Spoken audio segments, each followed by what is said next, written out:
Okay. Welcome to our Cinco de Mayo, May 5th, 2020 Board of County Commission meeting. Over here.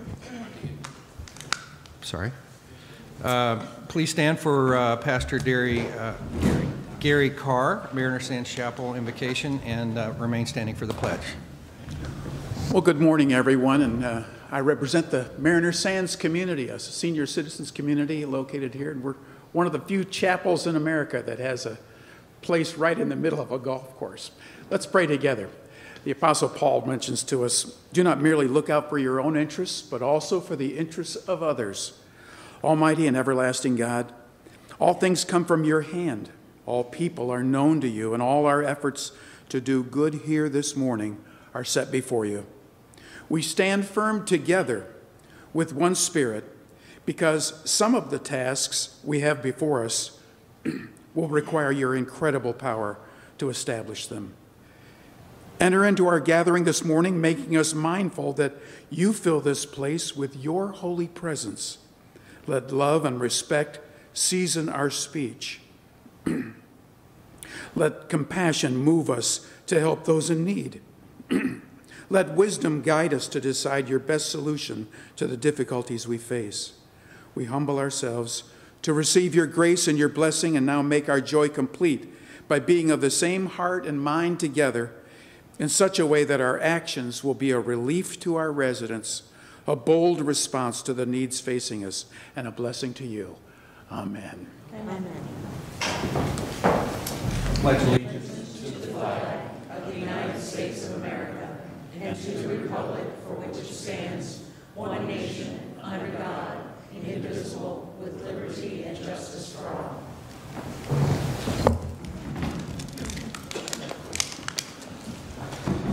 Okay. At 9:05, we have public comment, which it's already 9:10. 9:30, we have a preset comprehensive Everglades restoration plan, SERP, Indian River Lagoon, IRL South presentation. And 5:05, we have no additional items, nor do we have any polls. Mr. Chairman, move approval of the agenda. Second. Okay, we have a motion by Commissioner Smith, seconded by Commissioner Hetherington. All in favor? Aye. All opposed? Motion carries unanimously. Okay, now we have 5 presentations, and I'm going to let Laura do them, and I'm going to stand down there.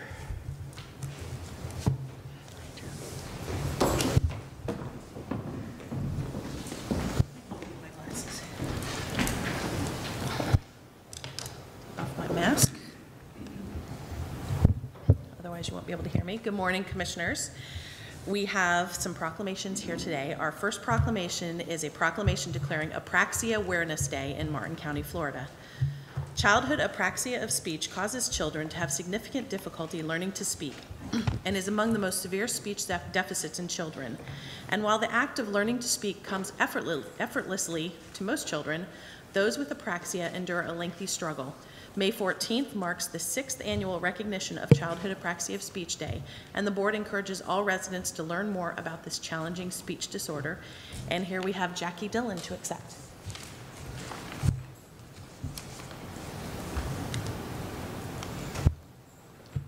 Good morning. As you just heard, childhood apraxia of speech is a very misunderstood and challenging speech disorder. And as a Martin County special education teacher in the district, as a volunteer with Apraxia Kids, which is the nation's only 501c3 dedicated to childhood apraxia of speech, and a parent of a child with apraxia, I'm dedicated to raising awareness. So on behalf of my son and all the children who struggle with this disorder, I thank you for issuing the proclamation and helping us further the cause of raising awareness.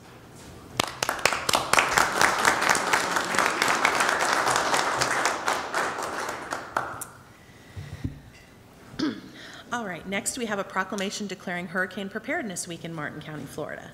The 2020 hurricane season begins on June 1st, and as a coastal county, Martin County is extremely vulnerable to storm surge, tornadoes, flooding, and high winds resulting in severe property damage and to the potential for loss of life from the effects of a hurricane. During hurricane preparedness week, residents and businesses are reminded that now is the time to make appropriate preparations for hurricane season. And here to accept, we have Michelle Jones, Emergency Management Director. Thank you. Good morning. Just a couple of things as we look to hurricane season. Obviously starts June 1st, but we know that our community has sort of been in disaster mode for the last couple of weeks, and we hope that everyone has had their disaster preparedness kit ready, but now is the time just to take a look and restock. We hope and we recognize that a lot of our folks are also going through some financial hard times. But as they look at their disaster preparedness kit, restocking that can mean adding a couple of canned goods every week just to start to get prepared. You know, you only have to eat Spam if you like Spam, so now's the time to pull in those other items and hopefully have your kit ready. I provided you all with the Road to Readiness, which we also have many in the back that are available. This is also available on our website. And there's 5 steps on the Road to Readiness. The first is know your risk. And that's going to be even more important with this hurricane season. We're asking everyone to know their zone, and everyone can find that out at martin.fl.us/EM. If you go on there, you can click Know Your Zone, put in your address, and you'll find out whether or not you're in an evacuation zone. When we look at hurricane preparedness in the time of COVID, we want to be sure that we're not over-evacuating or under-evacuating. So knowing your risk, your home, whether or not you need to evacuate is going to be critical this hurricane season. The second is building the kit. As I mentioned, start small now and just rebuild that kit over the next couple of weeks.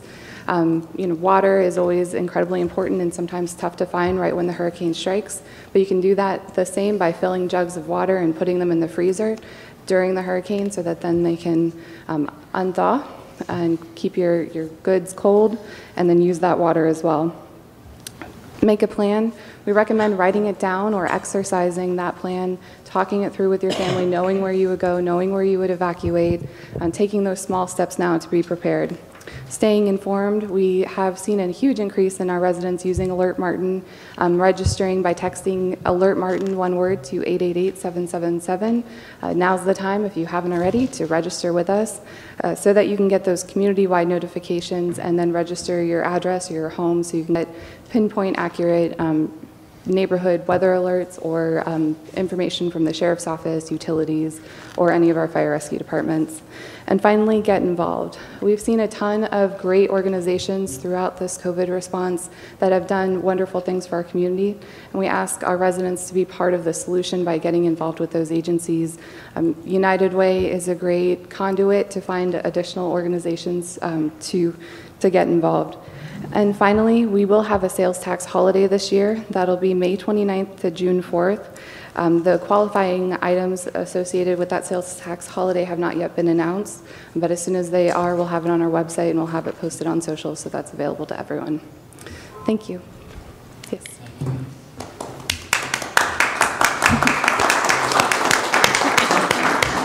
So Michelle, any recommendations on toilet paper and paper towels? Definitely. You'll see this is going to get modified to make sure that we include, you know, a couple of weeks stock in the future to include those items. So in other words, start now? Start now. Thank you, sir.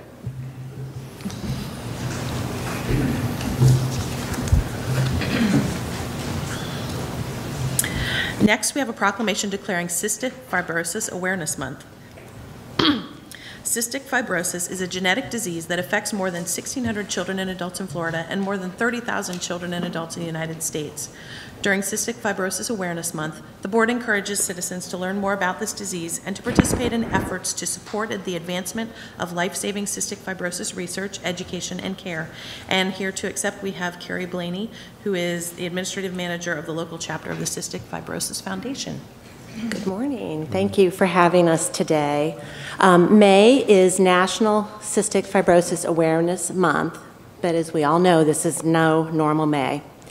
In addition to the losses experienced by individuals, businesses, and governments, nonprofit organizations have been severely impacted as well.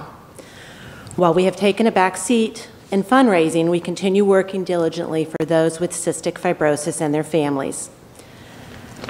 Cystic fibrosis, as you said, is a genetic disorder infecting the lungs, pancreas, and other organs, causing problems with breathing and leading to serious complications with a reduced life expectancy, currently on average around age 40. Our mission is to cure cystic fibrosis and to provide all people with CF the opportunity to lead long, fulfilling lives by funding research, drug development, and advancing high-quality care. Until that time, we're working to ensure families are supported by advocating for insurance coverage, job protection, and access to telemedicine and medical devices from home. People with CF are pros at infection control and social distancing, as bacteria that would not harm most of us would be devastating to people with this disease. These last few weeks have given many people a glimpse into their everyday lives. By recognizing National CF Awareness Month in May, you advance knowledge of this disease and help us spread the word about our important work for the benefit of children and adults that are impacted. I want to thank all of you for what you've done to support the community during this challenging time. It means a lot to us. Thank you.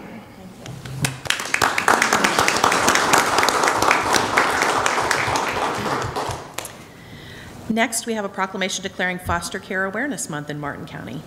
Foster, kinship, and adoptive families who open their homes and hearts to support children whose families are in crisis play a vital role in helping children and families heal, reconnect, and find permanency. In recognizing May as Foster Care Awareness Month, the board acknowledges the valuable contributions of foster parents, adoptive parents, child advocates, and the numerous individuals and organizations who provide a critical support foundation for children in foster care. And here to accept, we have our own amazing foster mom, Kelly Wilson. Thank you. So, another hat that I wear besides budget and CIP coordinator for Martin County is the chapter advocate for Foster Florida. So Foster Florida is a nonprofit organization, and what they do is we work on partnering the community with foster families to support them so that we can continue doing what we do, because not everyone can foster, but everyone can do something. And so that's what Foster Florida is all about. So thank you, guys.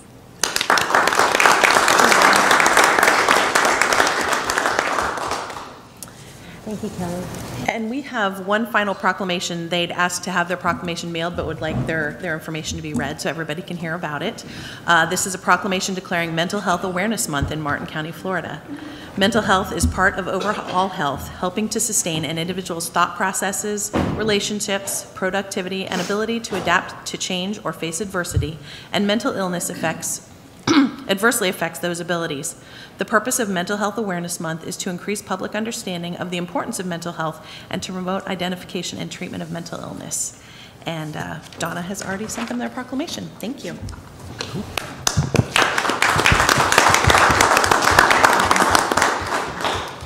All right.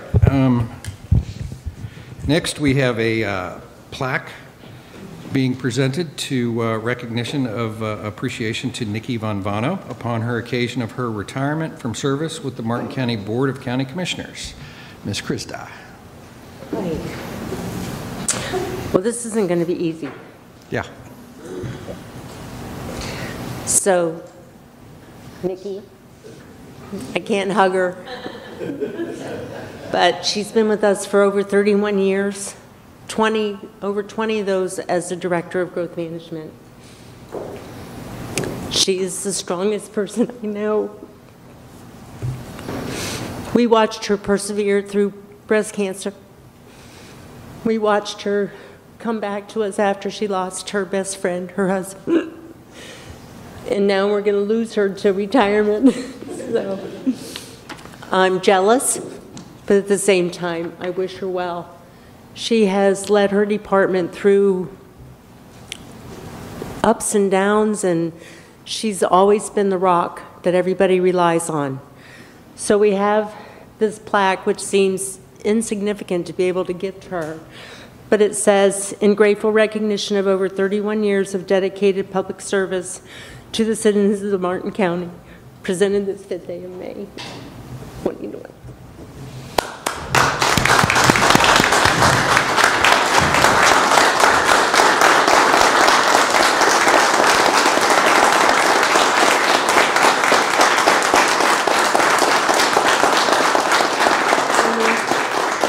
may have other individuals that would like to say something. Don?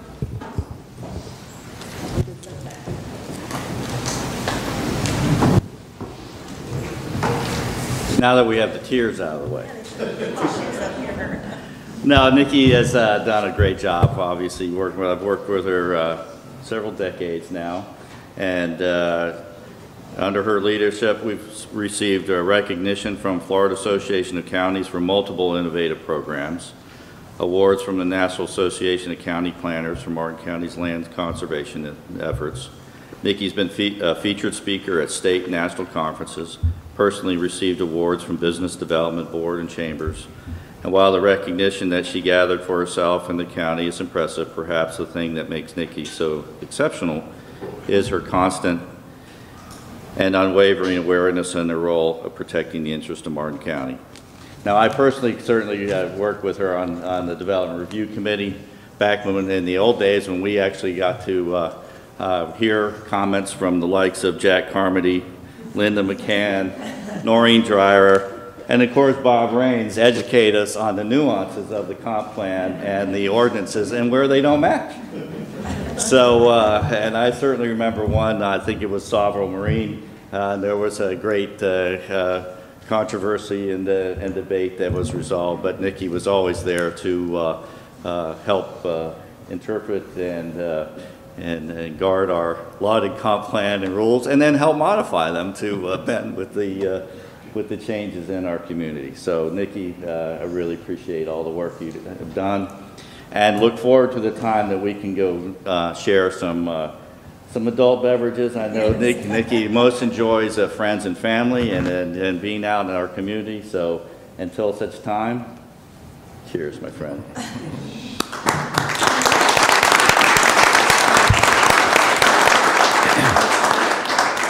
George. Mr. Chair, we did receive one public comment from Bonnie Landry. She wanted to state her personal appreciation to Nikki Van Vano. Nikki is retiring from Martin County, but I can attest that her leadership will continue long after today. Nikki has contributed so much to the planning profession and has inspired me and countless other professional planners throughout the years. Nikki taught me a lot about planning, politics, and life. I am happy for Nikki as she begins her new chapter. And as an aside, it is pretty cool that Nikki's daughter is getting her master's degree in planning with a high standard that Nikki has provided. Thank you, Nikki. Bonnie Landry. All right. Kristen.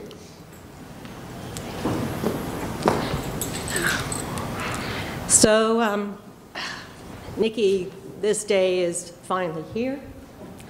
And I've given a lot of thought to what I was going to say, and I had a lot of things to say.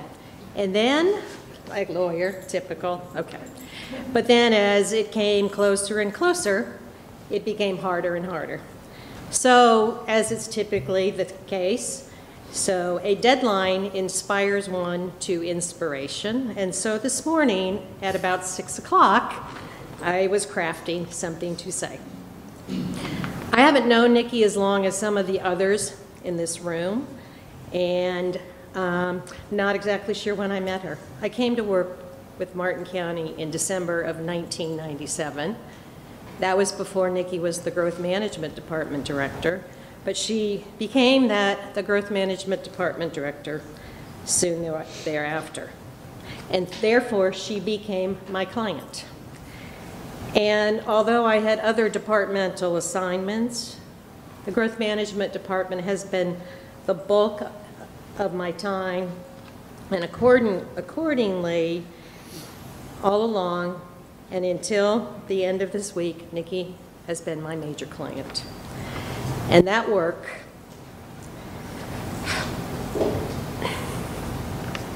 and the opportunity to work with you, I think has been the highlight of my career.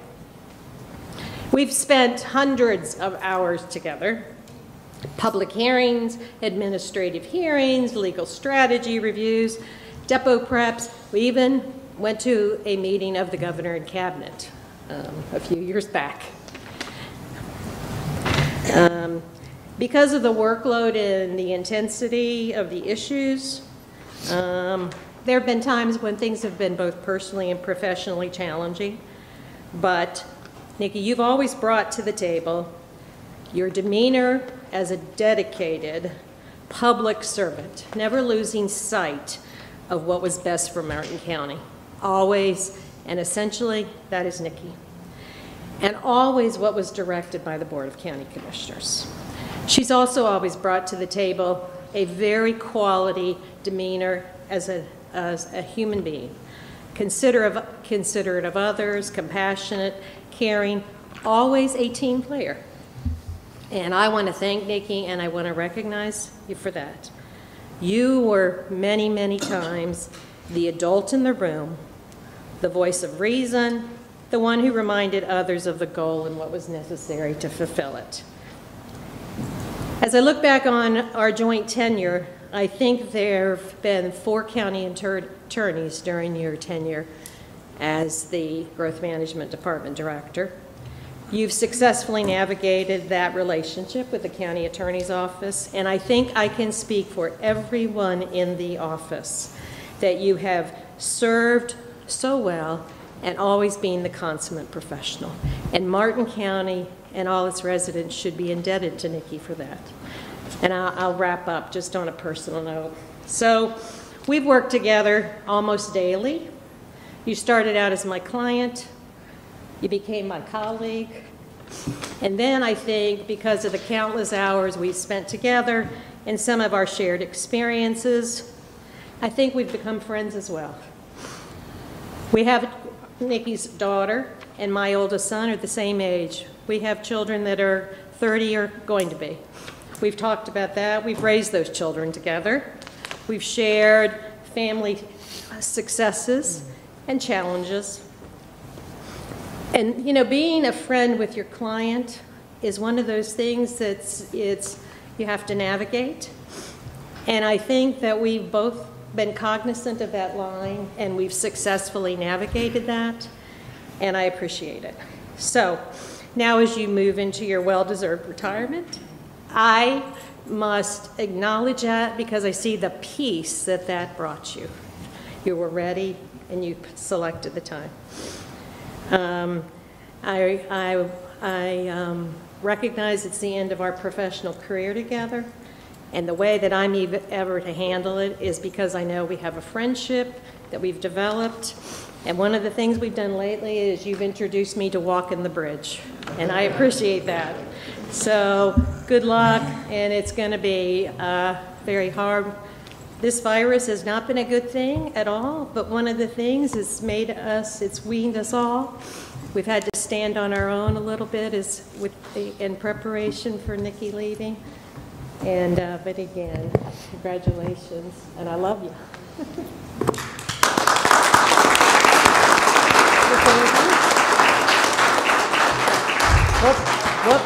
All right, there's a whole line of just, yeah. You might as well sit down. Yeah. Thank you for this opportunity, Nikki. I started as well, and that I cannot follow Krista with the amount of those. I share those sentiments. I share those sentiments. I would just like to share. I didn't realize how emotional this would be because we work in such a difficult arena. We work in the public element, in the public environment, and in a microscope. And I've realized that the type of person you are throughout the years. I've been here about 13 years, in the last several working very closely, and you always looked after me. You were always a confidant, and you always handled everything with such dignity and pride. And being proud, and I think you've conveyed that to the dozens of people you've worked with over the years. I know I can speak for myself personally. Those things are not to be taken lightly. Those are things as I age, I put the utmost respect in. Those are things in the state of society today that are unique and should be cherished. And so just as part of that, I love you as well. I consider you a friend. I hope the best for you. And I would just like to share what I'll try to do, it kind of a funny story. At one point, I knew nothing about zoning when I came to the county. So I was in the private sector, in construction, and surveying. And so one of my first public hearings, I don't know if you remember, it was a rezoning, I think, called, I won't repeat the name, but it was a rezoning that was contentious. And I thought, what in the world have I got myself into? This was the first public hearing, I think, at the local planning agency. And I remember being in the evening about 6:30, scrambling around trying to get public comments, and there was a lobby full of folks, rightfully so. And because that's the other thing that we share is the public participation and how important that is, and how important it is for the whole process. And so I remember scurrying around, getting some emails and thinking, oh my God.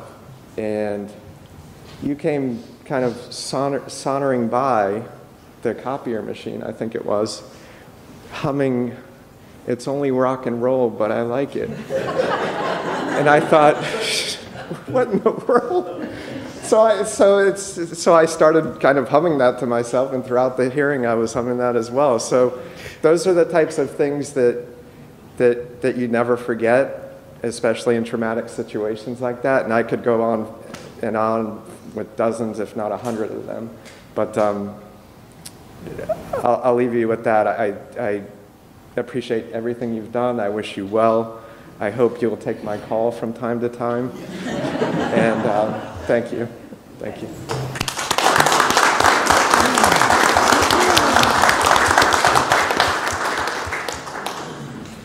Good morning, members of the board. I'm going to shorten this down a little bit because everybody has already expressed a great deal of what I was going to say, and I would echo everything that Dawn and Taryn and Paul have already said, and there's a long line of people who would like to speak here as well, but I'm going to adapt something quickly from Theodore Roosevelt. It is not the critic who counts, not the one who points out how the strong woman stumbles, or where the doer of deeds could have done them better. The credit belongs to the woman who is actually in the arena, whose face is marred by dust and sweat and blood, who strives valiantly, who errs, who comes up short again and again, because there is no effort without error and shortcoming, but who does actually strive to do the deeds, who knows great enthusiasms, the great devotions, who spends herself in a worthy cause, who at the best knows the end, in the end the triumph of high achievement, and who at the worst, if she fails, at least fails while daring greatly, so that her place shall never be with those cold and timid souls who neither know victory nor defeat. Thank you.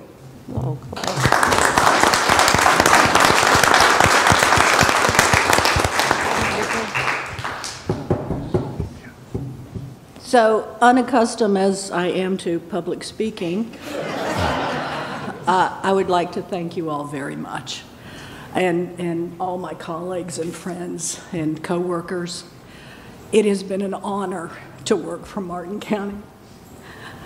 I really believe that public service is a calling. I believe it deeply in my soul. I remember the 1960 campaign of John F. Kennedy. My mother worked in his campaign. It was a big deal because he was a Catholic and he won the vote in West Virginia, where I'm from. So this has long been ingrained in my DNA to respect our democracy, our country, and the public service that elected officials give to all of us. There aren't a lot of people who are strong enough to do what you all do. And so I want to thank you all for serving your community.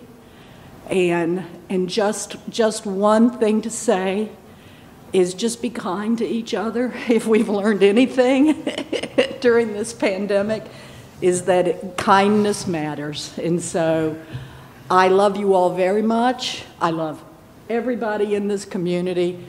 even the people that have screamed at me the most over the years, I love those people. And because that's what makes our country strong, that's what makes our county strong.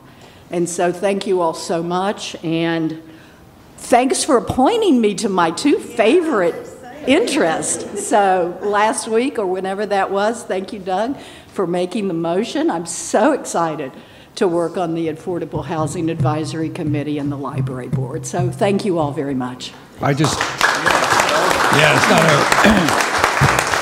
want to take the opportunity to thank you for 3.5 years ago when I was completely green, and the hours and hours you spent with me explaining the process and the patience that you personally put with me, which I knew was you had to do, and I appreciate that very much.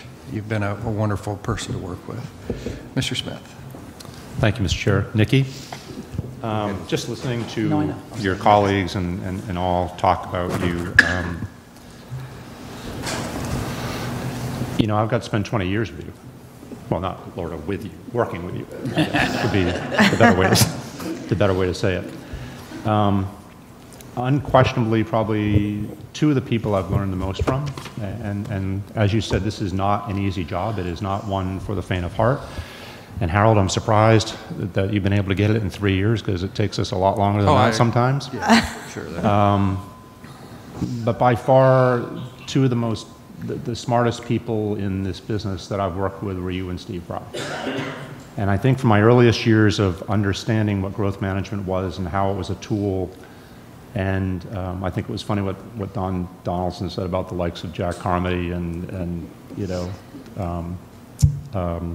Linda McCain and others.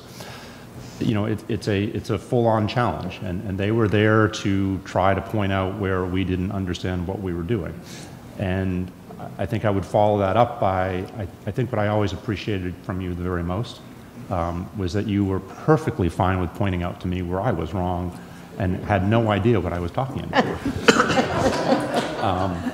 And that's hard to do because I'm not very good at that. So you're a remarkable person. I don't think people have the faintest idea how difficult your job is or was. Paul, good luck. I told you that the other day. Even after, if it's been 13 years of doing it, it is a thankless, difficult thing you do, leading that charge, because right off the bat, there's 50% of the people in the room that don't agree, even if you're not trying to convince people that you're right. And I think the thing that always impressed me the most about you was really your comp planning knowledge. It always amazed me.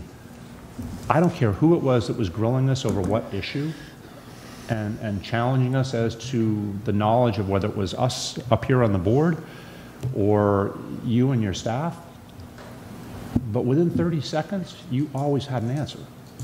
And if you didn't have an answer, I can't recall how many hundreds of times you'd go over to the side and grab your book and start flicking through the pages, and you'd go right to the place where you had to go, and verbatim, pretty much what you had said you would read out of the book. And for those of you who don't know our comp plan, it is the most cumbersome, thickest, difficult thing to understand and apply, and you were absolutely a genius at it. And I think to the entire growth management world, especially Florida's growth management world, I can't imagine there's anybody better. So I just don't. I mean, Paul, you know, again, good luck filling those shoes. It's not that I don't think you can do it. It's just, Nikki, you had an amazing knack. And thank you for your 20 years of teaching me. And really good luck with your retirement. Thank you, Doug. Commissioner Campy. Ms. Vanvano, I think when people speak that Martin County and they say that Martin County is different and special, I think that's in large part because of you. Your legacy will be vast, but I think the most important part of that legacy is the team of world-class professionals that you've put together, both in the past and in the present. that you have assembled and led, and leaving the county in their very capable hands will be one of your greatest accomplishments.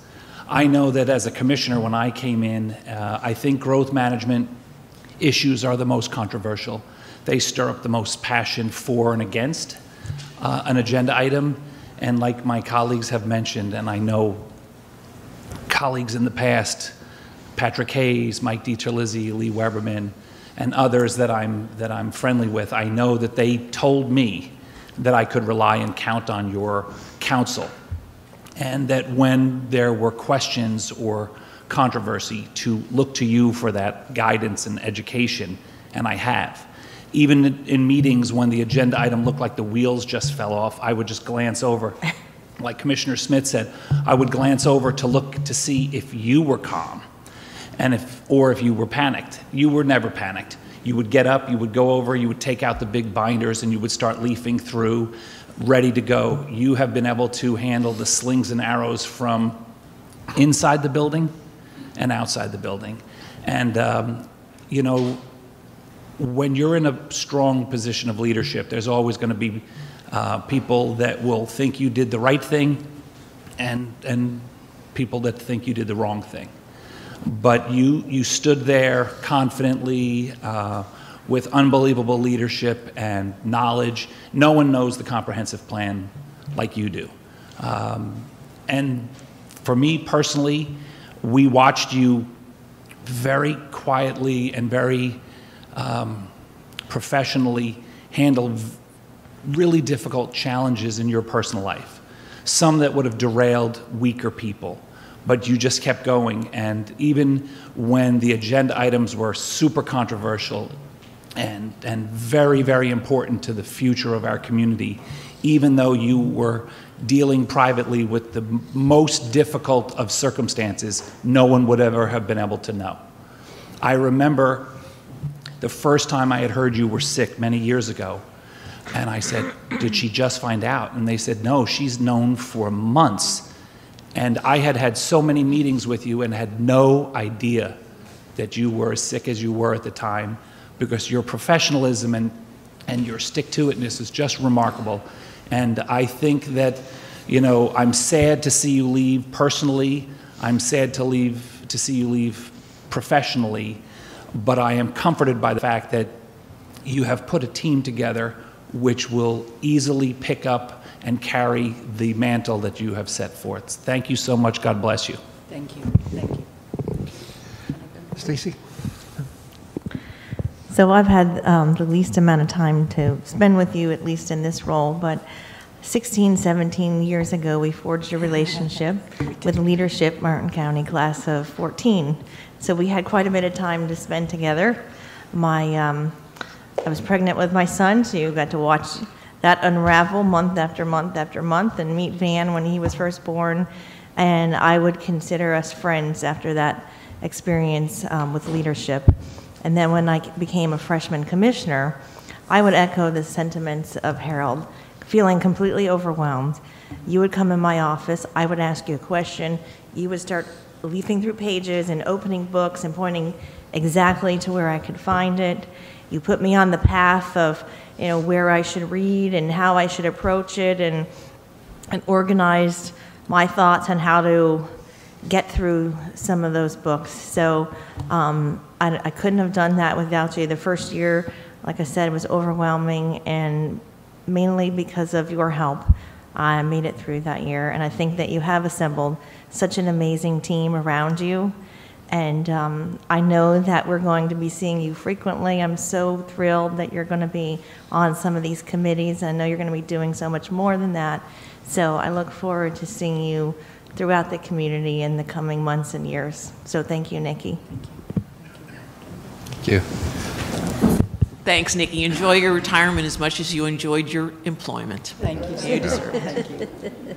Thank you all. Oh, wait, I think we have one more. We do? Do we have? Maybe not. Okay.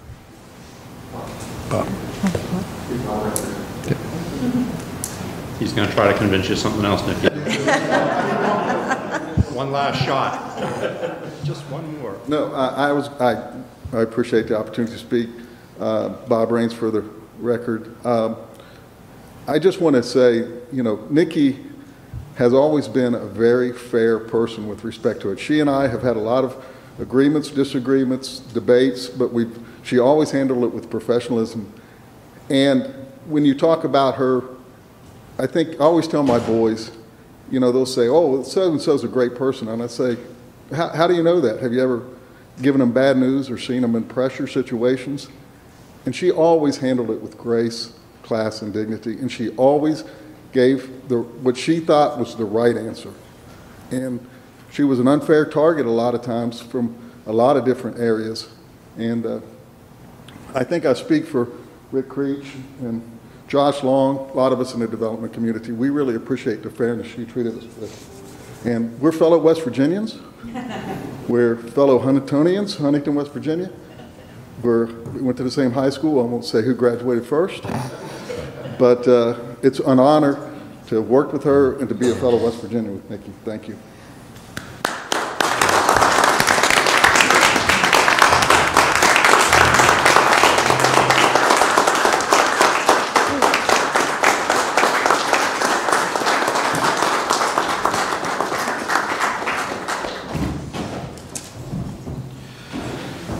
Okay, it's time for our public comment portion of the meeting. Did you want to say something? You have 3 minutes, and I only have one public comment form for people in the room. Carmen Luca.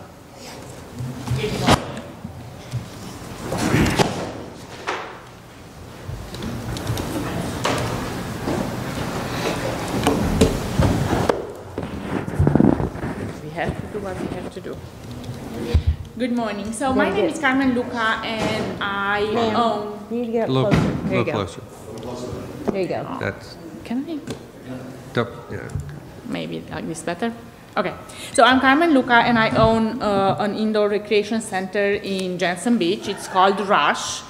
I feel like we should be known by now by many of our community because we did a lot of things for helping organizations and schools and the community in general. We organized all kinds of parties and events and graduations, which now we cannot do anything, unfortunately. If any of you came to Rush before, you know that our main priority was the safety of our patrons and also cleanliness. I came in today just to ask you to consider a few things when you assess the opening of an indoor recreation center as Rush. I know that the guidelines right now say 10 people, the most, and 6 feet apart. We have 25,000 square feet. Out of it, 13,000 square feet are trampolines. No way we can open that way because I have to have employees, at least 4 or 5, to cover everything, including from check-in, check-out, cleaning, and safety of our patrons. I cannot have only 4 customers when my customers are 12 and under, older, but mostly 12 and under, and they come with the parents. We can definitely, if possible, try to open at 25% capacity as the restaurants do. Obviously, we will have that distancing because even the trampolines itself are 10 feet apart. We have plenty of room for parents and families that come. Obviously, we will have to readjust on parties and big events and groups, which for time being, I don't think it's going to be possible. But at 25% capacity, we should have 125, which I would not do that at the beginning. Maybe starting with 50 jumpers with parents and employees to go up to 100 altogether. I'm working as we speak with our HR company and with the insurance company, the liability and other insurances because we have a lot of policies, on our policies and best practicing, on social distancing, on cleanliness, on protocols and procedures. But if you can take in consideration when and how we can open all the above things, like meaning not 10 because it's not feasible, we would greatly appreciate it. And I know there are other recreation centers in the same spot in Martin County. I think if you can put that extra thought of our space as well, not only how many people we can have in the building, it would help us as a business, because obviously we are struggling like everybody else, but also our customers as well, because I know parents are willing to. Okay. Ma'am, your time's up. Ms. Hetherington? Thank you. Commissioner Hetherington? I think that's one that the governor is in the governor's order, I believe. But perhaps we can, like we did with the salons and whatnot, write a letter to the governor's office and seek some clarification on those reopening. Yes, ma'am. My guess would be that as the governor continues his phasing, that perhaps that could be considered. But under the current phase 1, there wouldn't be any opportunity for the board to take action on something. So where we can participate in that conversation or write a letter, whether it be FAC or some other groups, I think we should, since we have a couple of those businesses in our community. Sure. Yes, ma'am. Thank you so much, and also thank you for everything you've done for us. You did a great job. Thank you. Hold on just a minute. Commissioner Smith. Harold, I agree with Stacy, and I think, Ed raised the question last Friday about bowling alleys. I think there are so many different activity type businesses and issues that we deal with that some we don't even stop to consider or think about. If that's not your daily routine, if that's not what you're involved in, that doesn't necessarily cross your desk. And I talked to Carmen the other day about all this and asked her to come forward and talk about it, specifically so that, like the bowling alley discussion, we can at least highlight and communicate to the governor's office the nuances of businesses that are maybe not talked about in the norm. I mean, there are things, the hair salon discussion is every single day. People are talking about the hair salon industry. But there are nuanced businesses that don't get talked about. Carmen's is one of them that I think we need to highlight. I think we need to share with the governor's office exactly how a business like Carmen's can operate and operate within the guidelines of how restaurants are operating, how any other gathering type business is going to operate into the future. And so I agree with Stacy. I think we should send some kind of communication to the governor's staff, certainly highlighting to please start adding extreme consideration to these smaller businesses that really are a major part of our community, but also they are employment, they are people, they're just as important as the Target employee or as the Home Depot employee or as any other box that's out there that's operating, because they're a large retail box. So, Carmen, thank you for Thank you so coming. much. One more. Hold on. Commissioner Campi. Ms. Luca, I think that you've become the representative or the spokesperson for other small businesses today. We did have a conversation last Friday, and I used the expression we should be, and it's not we actually, because at the local level, I think we get it. And I believe strongly that the governor personally gets it, and I know that he's working through some parameters, but we should be as concerned for the medium and small boxes as we are for the big box retailers. I mean, just since our meeting last Friday, so just a couple of days ago, I think most of us have read or heard that the Metro Diner has completely gone out of business, that Pawnbrokers, a long-time restaurant, very well-known restaurant, has completely gone out of business. People were posting that their yoga studios and their workout studios have completely gone out of business. 2J's has filed for bankruptcy. Neiman Marcus, Sears is closing stores. I think we can't send our letter to Tallahassee that says this industry or that industry, this retailer or that retailer. I think we have to send a very strong, urgent message. And if we're one of 67 counties, but if the governor, just like us, at this local level, we appreciate feedback. It helps us have a better understanding of what's happening. We are one of, collectively, Martin County is one of the governor's constituents. Okay? And I think we need to send that letter. I know he has a phasing plan. I know it's step by step. But as those steps progress, sadly, I believe it will become commonplace that on social media and in the newspaper or on television, we will hear of more and more very well-known businesses that will either file for reorganization or completely go out of business. And I think that has to be as an important a concern of ours as the dashboard is with our health indicators. I know some people will not equate businesses, the health and survival of businesses with human health, and I'm not trying to do that. But when those businesses crumble, they take on, they add in so many other actual health concerns: depression, anxiety, suicidal thoughts, anger, violence. And so I think it is equally as important for us to understand how we try to keep these businesses going. Home Depot, Lowe's, Publix, Target, they've been open throughout. And if any of us have visited those stores, they've been doing okay. And so if it's okay for us to go to those retailers and conduct ourselves personally appropriately, I don't understand why someone, if a family makes that personal choice to bring their children to your place, what's the name of it again? Rush. There you go. And get a haircut or go to a salon or go to a gym. We have to keep the entire economy going, not just the large portions of it. Thank you. Thank you, Mr. Chair. Okay, thank you, ma'am. You really touched a very good point. Okay. Very good point for everybody. Thank you so much. That's what I did. Yep. Mr. Stokas, I believe you're up. Good morning, Mr. Chair. First public comment from the email is from Mr. Tom Smith. He writes, 40 prominent Martin County residents stand on top of one another for pictures at a restaurant last night. No 6 feet apart, no masks, no social distancing, everyone hugging all over each other. Will you condone this behavior or look the other way because you are friends with them? If you will not condone this atrocious behavior, will you then tell me why it's currently dangerous for my daughter to go on a swing at a park again? Next email is from Jackie Transinger.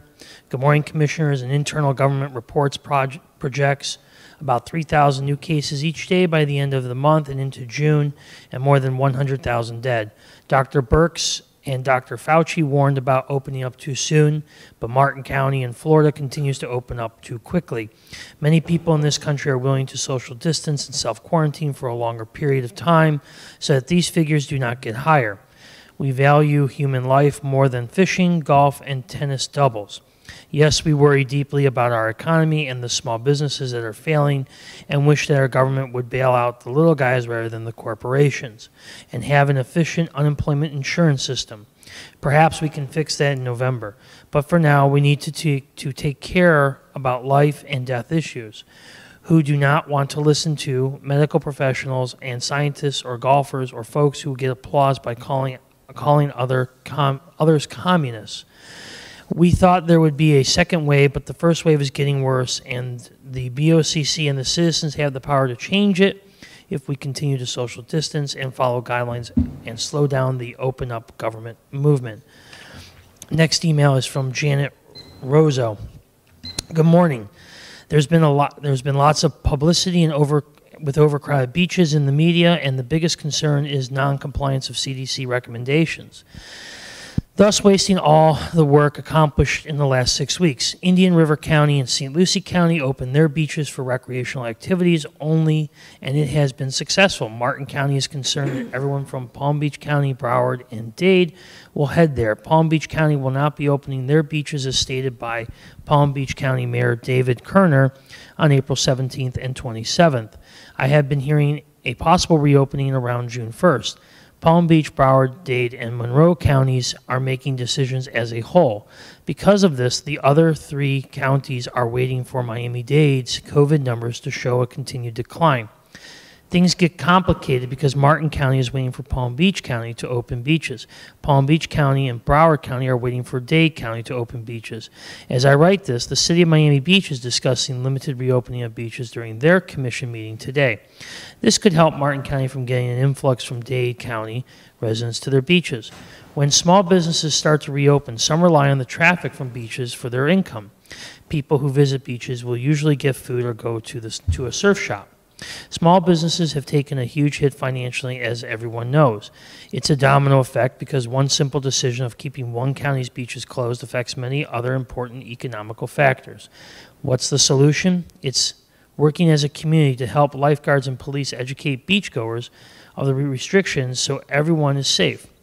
Reopening beaches is like reopening a retail store after renovations. You have an all-hands-on-deck approach. The first week is the hardest. A suggested approach would be to have volunteers wearing masks at all beach access points with signs concerning social distancing and restrictions. It's easier to let people know of restrictions before having settled down on the beach.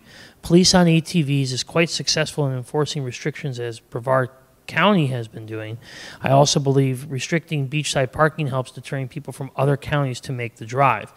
The last day that Martin County had its beaches open for people that were trying to go to Jensen Public Beach and Stewart Public Beach, parked across the street where there are plazas, since there was no available beach parking. Those two beach parking lots are huge, and overflow parking at the plazas caused the overcrowding at the beaches.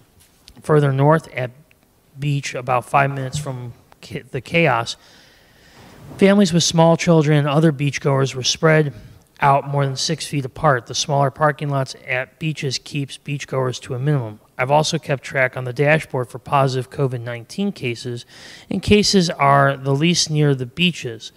The only exception was Miami Beach and Boynton Beach, thus reinforcing that beaches are a safe place to be. Thanks for your time.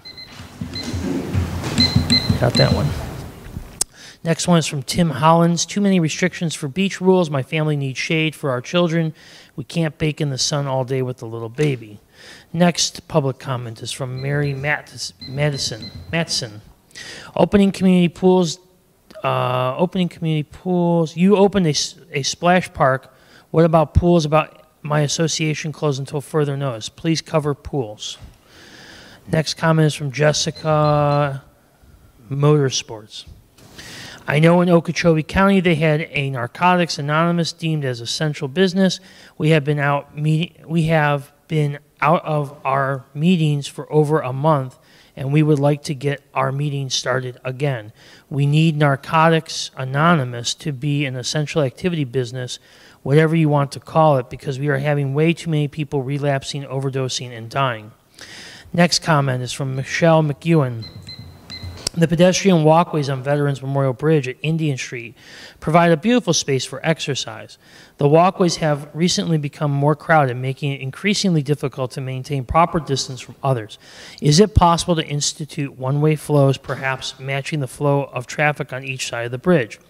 I believe this could easily be done by placing signs or painting one-way arrows at each of our 4 walkway entrances. Thank you for considering this idea. Thank you for your continuing efforts in protecting the health of all Martin County citizens.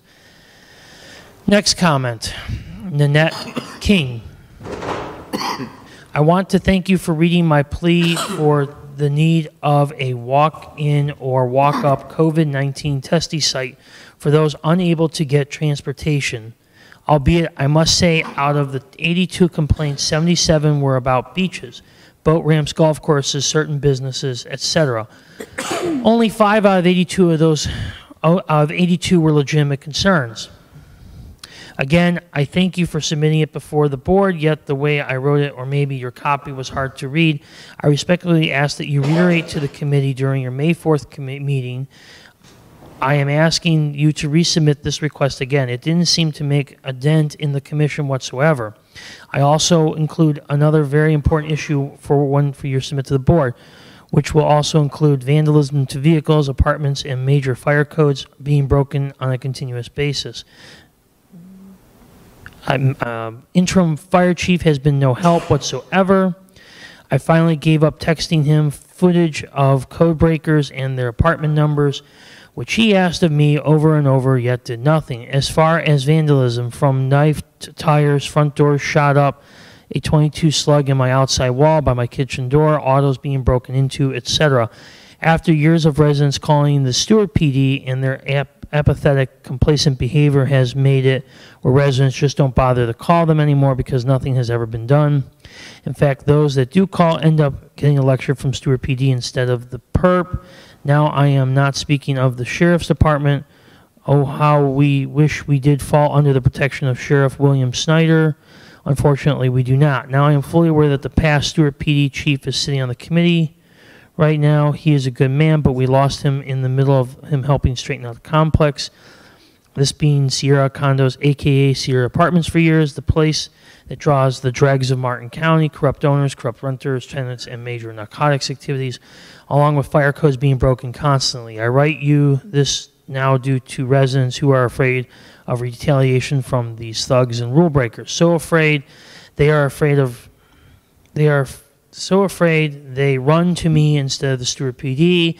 They are all too familiar with the Stewart PD's tactics. They are pleading with me to try and get the word out to the Commission and Sheriff's Department that we need help. Unfortunately, Stewart PD has proven itself in the past 5 years to be apathetic, complacent, and inept. And good residents here do not trust them at all as far as investigating anything and truly taking action. They have even denied us chances to write up a complaint or report. I pray that the Commission will recognize when the good people stop fighting evil, evil shall prevail. Well, we're not going to stop fighting. We need your help, though, to get this information to the County Commission. Again, unfortunately, we do not fall. Time's up. Next comment from Laura Card. The numbers continue to climb in Martin County and you want to reopen. How safe is that? Next comment is from Jacqueline Stasny. We the people have done our part, and as you asked of us, closing our businesses, staying home, and flattening the curve. It's now time for you to do your part. Our little beach towns are dying more and more every day that we aren't allowed to serve our patrons, and it's time for us to get back to business of living. At this point, the only thing missing is your support. It is our constitutional right to make a living. Please support your citizens as we have supported you. This is an election year. Thank you. Next comment is from Brian Moriarty. Thank you, Commissioners, for opening the beaches. Can you reconsider opening the playgrounds too? Here are two things that were not mentioned at Friday's meeting that I'd like for you to consider. Number one, sunlight kills COVID. Playgrounds are generally outside in the sunlight. It's very sunny outside this time of year. COVID cannot survive on playground equipment for very long, so you don't need to worry. You don't need someone wiping it down constantly.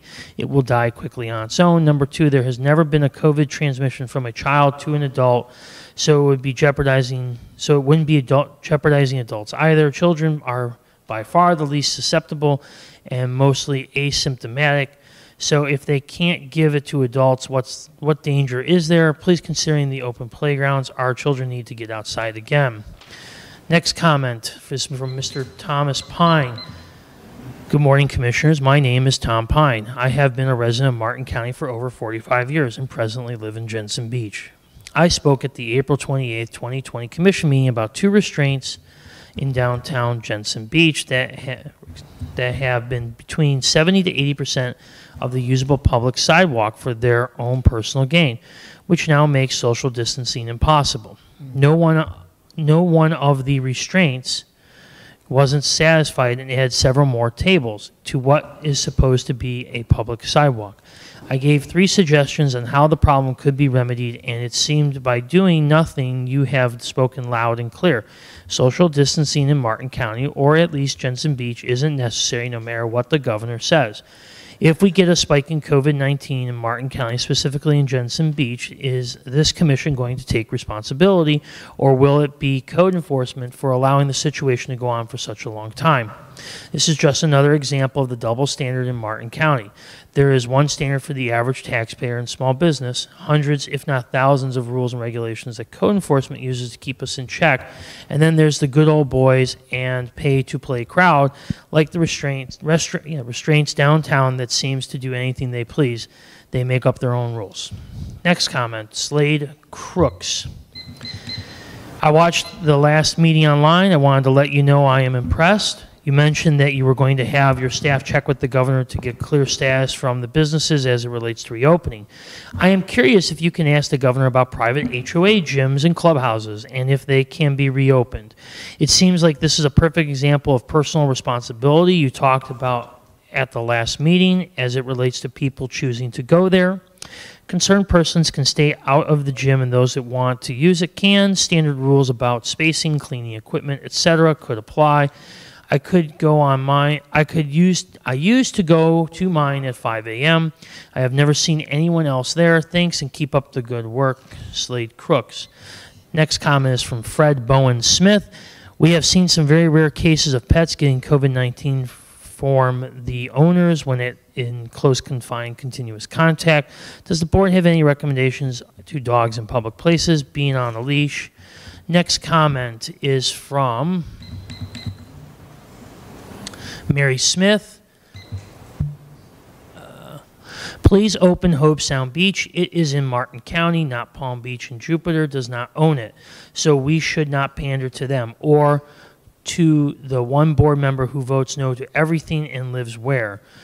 This beach is quiet, an older demographic, check licenses for non-Martin County residents.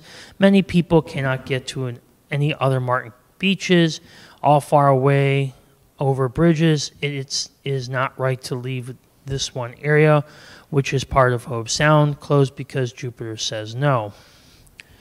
Next comment is from Ted Adams.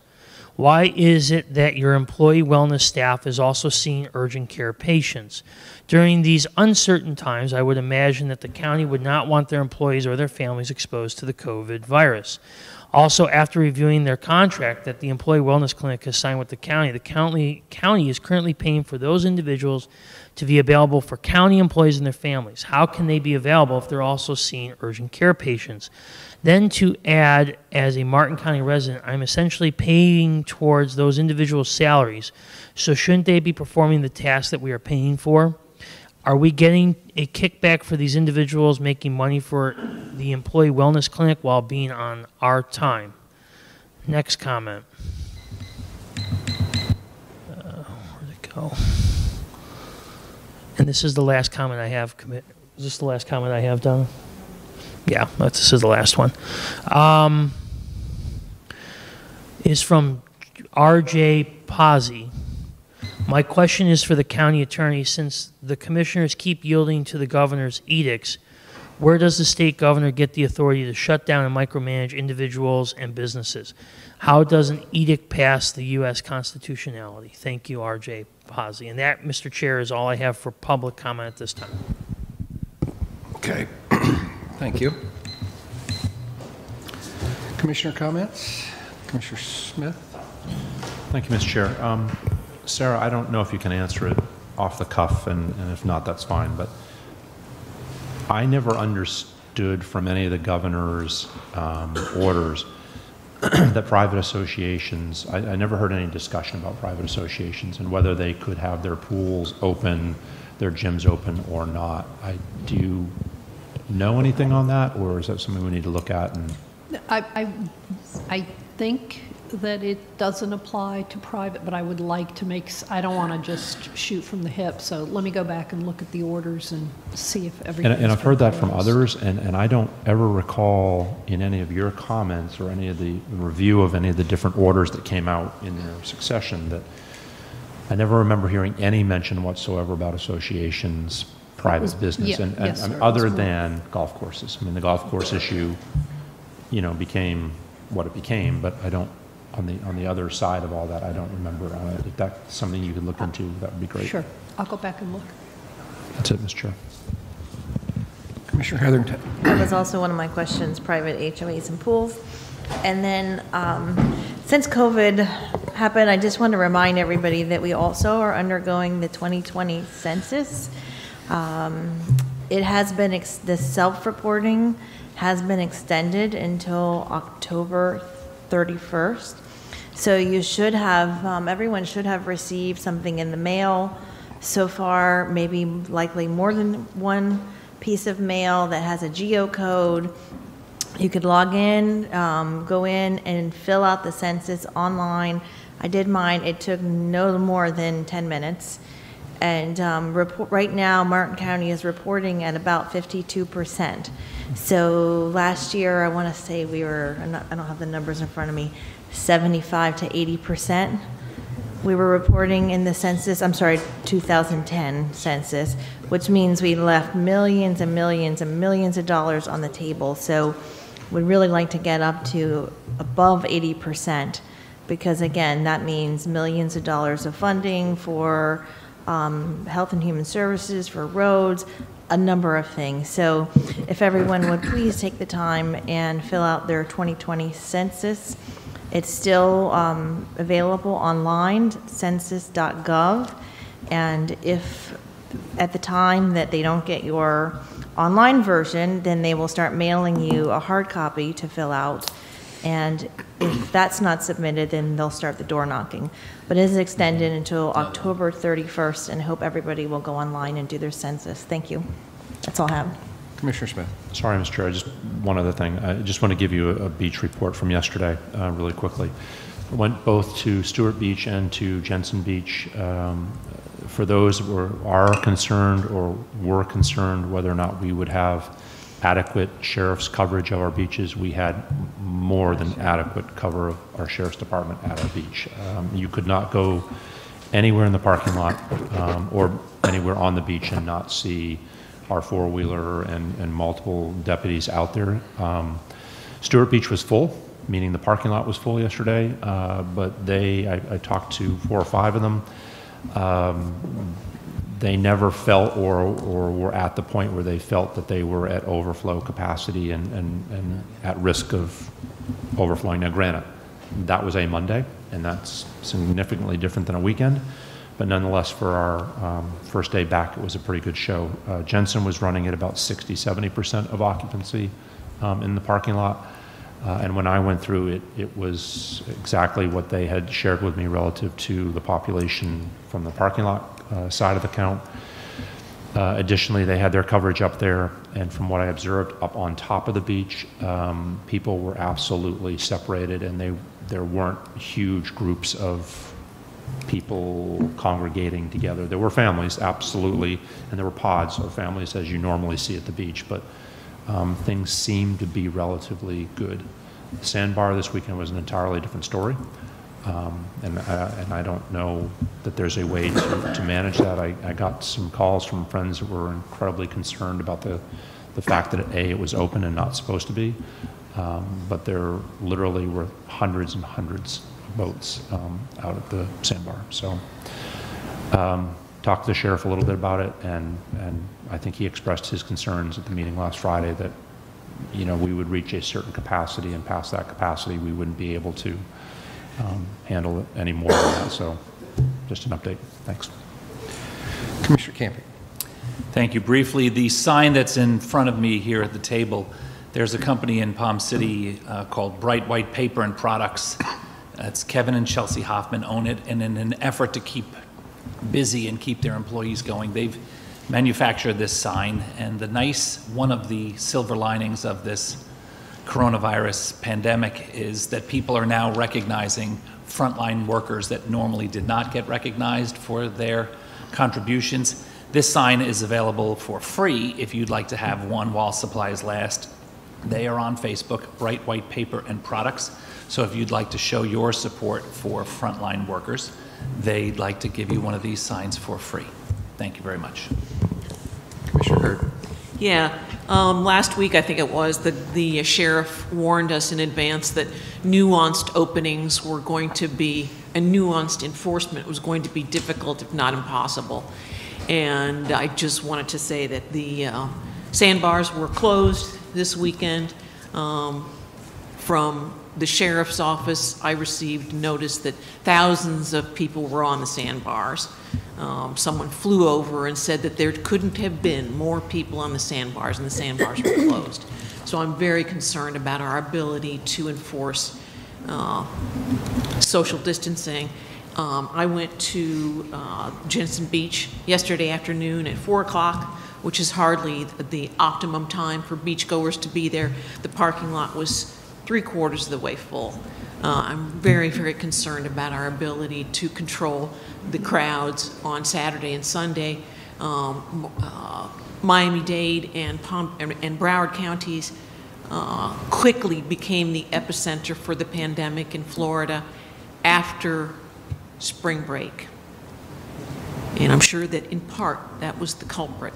And I'm very, very concerned that by allowing our beaches to be open this Saturday and Sunday that we are going to be repeating spring break in Miami and Broward counties. The estimates today in the Palm Beach Post from medical experts are that we are still pretty far away from peaking, including in Florida. We're a couple weeks away from peaking. So I'm real concerned about our ability to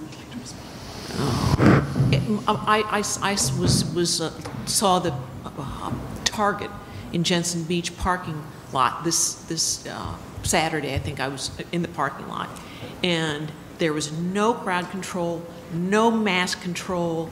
It was business as usual going into Target, and there's so many regulations that are in place that are supposed to be protecting us right now, and they're not protecting us. So I really think that we need to reconsider opening the beaches in Martin County on this weekend. We are not going to be able to control them. Thanks. Okay. Just to respond to Commissioner Hurd, originally when we had this meeting on Friday and we talked about putting suggestions forward, my recommendation was for a Monday through Friday, sort of just get a feel for it. I also felt that it would allow more Martin County residents the opportunity to come to the beach. It was the sheriff who suggested if we were going to get a real fair indication of what the week would look like to include the weekends. But if you remember, we did, on his recommendation, say that we would do it as a test. The 99% of the enforcement responsibilities will be his.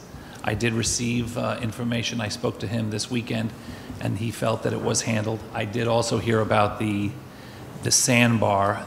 That is also enforced by FWC and potentially the Coast Guard. So I think that there was probably lax enforcement there for people just trying to be reasonable. Law enforcement to be reasonable. I'm not opposed to a Monday through Friday at the beach. 5 days of 7 is better if we can maintain that week after week versus 7 days the first week and blow it out where we just completely make it an impossibility to enforce, and it becomes not so much from a pandemic dangerous, but from a safety point of view dangerous. People are running back and forth across busy roads, either to their cars. So there is something to be said for allowing the sheriff and his forces to have an opportunity to see how they can handle it this weekend. I don't disagree with what Commissioner Hurd has said. I think when we meet again next week, we should probably have him back to have a real strong recap of how that went. I also think that some people, it's almost like a springtime, pent-up springtime issue. I think a lot of the initial burst of beachgoers might be from people that haven't been on the beach for quite a while, and maybe they'll ease into more of a routine. However, I do understand that overloading the beaches, I think it's about the parking lots and enforcing illegal parking beyond that. The parking lots are designed for capacity that's appropriate for the beaches, but when you go to overflow or you go to people parking in other areas or parking in the streets, that's when you tip over in the capacity side. I don't want to punish everybody for the misdeeds of a handful. I don't mind punishing the handful of people that are not following the rules fairly. Thank you. Okay. Ms. Krista, do you have anything to add? No, sir. Harold? Oh, I'm sorry. Yes. Just while we are on that topic, we had asked about some, I don't know if you've had time to do it, but some clarification on whether we'd be able to restrict Martin County beaches to Martin County residents. We've begun our research. I was fairly clear that we would not be able to, and everything that we've uncovered so far, be it from grant restrictions, I'm sure the board is aware we nourish our beaches through grants from both the state and federal government, and so a lot of the funding for that is based upon open public access provided to all citizens. So, you know, I'll give you an example. Say, for example, at Jensen Beach, if there was an idea that say, in order to get our current funding, and I've talked with our coastal engineer about this, if you needed 100 spots to support the funding that we had and you had 10 additional spots, then you perhaps could restrict 10 spots to Martin County residents, the other, which is unworkable as a practical matter. So the gentleman that was here from the FWC last week mentioned that Southern counties got a permit so to not allow, I believe it was to not allow anchoring.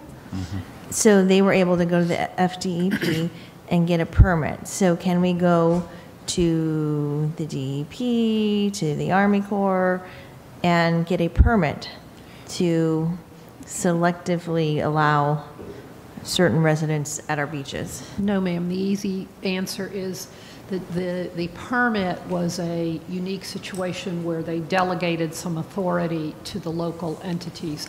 Much of the restrictions, and I'll be ready on Friday to go through them all. There's multiple layers of federal and state regulations. They're in contracts and in grant restrictions, so it would be a different process to get those released. In addition, what we've been working for as a practical matter is how exactly would that be enforced? How would we enforce, assuming we could get to the point of having at least some parking spaces restricted to Martin County residents only, what would that mean from a law enforcement standpoint with our sheriff, and who is going to stand in the parking lot, and what would constitute proof of residency? So there's a lot of nuances to that.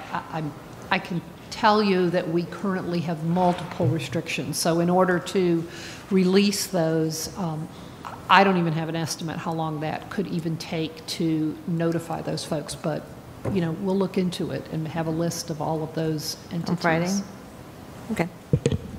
Commissioner Smith. Yeah, Sarah, following on what Stacy's question, and I agree with her, I think the question we asked on Friday, I think we all understand that there are restrictions under normal circumstances that we could not restrict because of the federal funding that we take and the state funding. I think the ask is that we ask of the federal government, whoever that would be, under the presidential national order that we are operating under, and all of the things that the governor has restricted us to and not restricted us to, can states be given, or can counties be given the right through the federal government and then therefore by each state to manage your beaches for this period of time just to residents of that county. I know there's all sorts of... I understand the question. That is the question. It's not one entity. Yeah. It's a number of entities and a number of documents that all would need to be released. I'm guessing, though, if the president were to put in his special order or in the presidential declaration of national disaster, that local counties were able to manage their beaches for local residents, we would be able to do so. What the state did. I'll be happy to continue checking. And I know that seems like an impossible thing to ask or get done, but we should at least... As I say, I'm not arguing with you. We're happy to look for it. The enforcement of it, if you recall when we talked about charging for parking, is the other issue that I'm not sure what the answer is to that. So that's what I don't want to give you half an answer. We want to give you a complete answer. In the past, when we were having spring break problems with kids out at Jensen and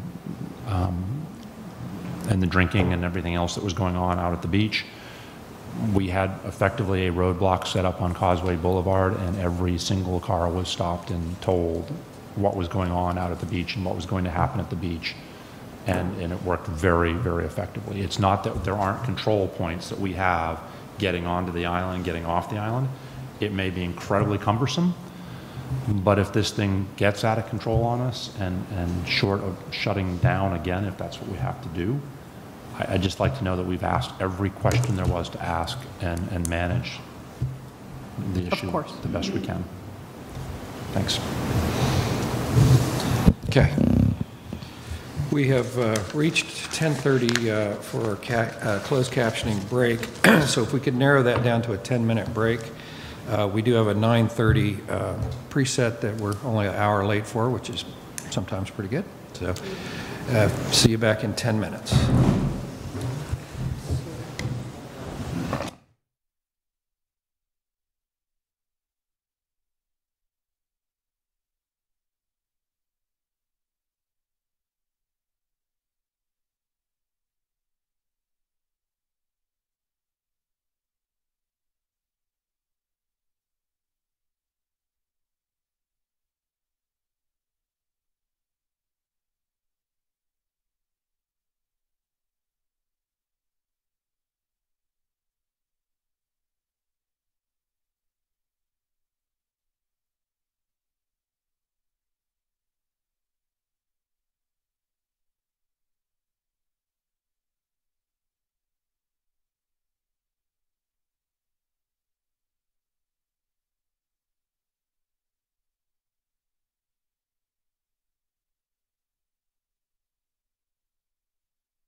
Anyway, Mr. Mao, would you, We have Drew.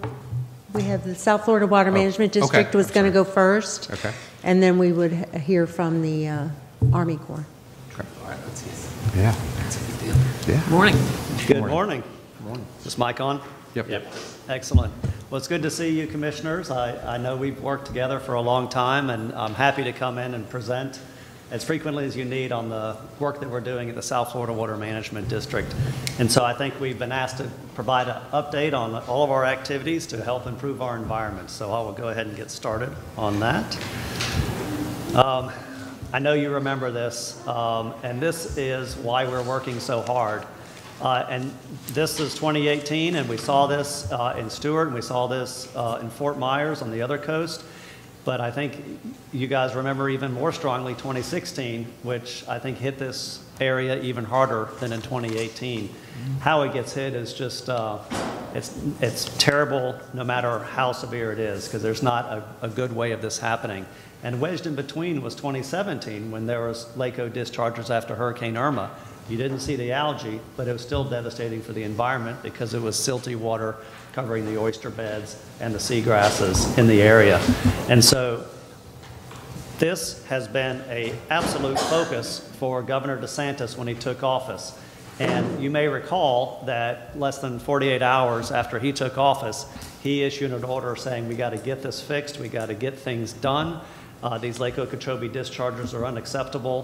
The water quality needs to be improved, and we need to help our communities, particularly those coastal communities that were having the devastating economic impacts as a result of those harmful discharges.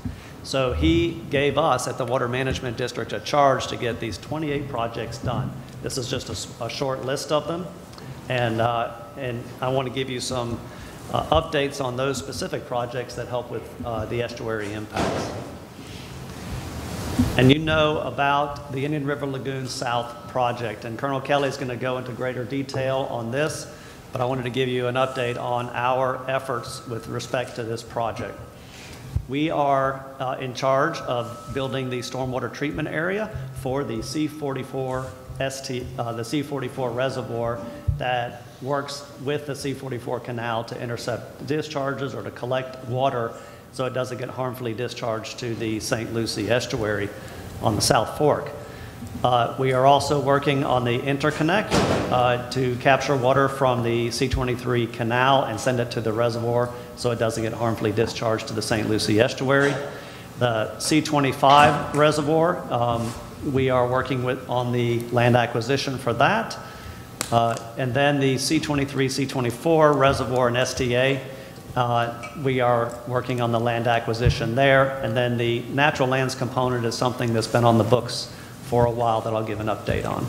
Drew, can we ask questions in the middle, or do you want to wait? I'm fine with questions whenever you want to ask. Go ahead.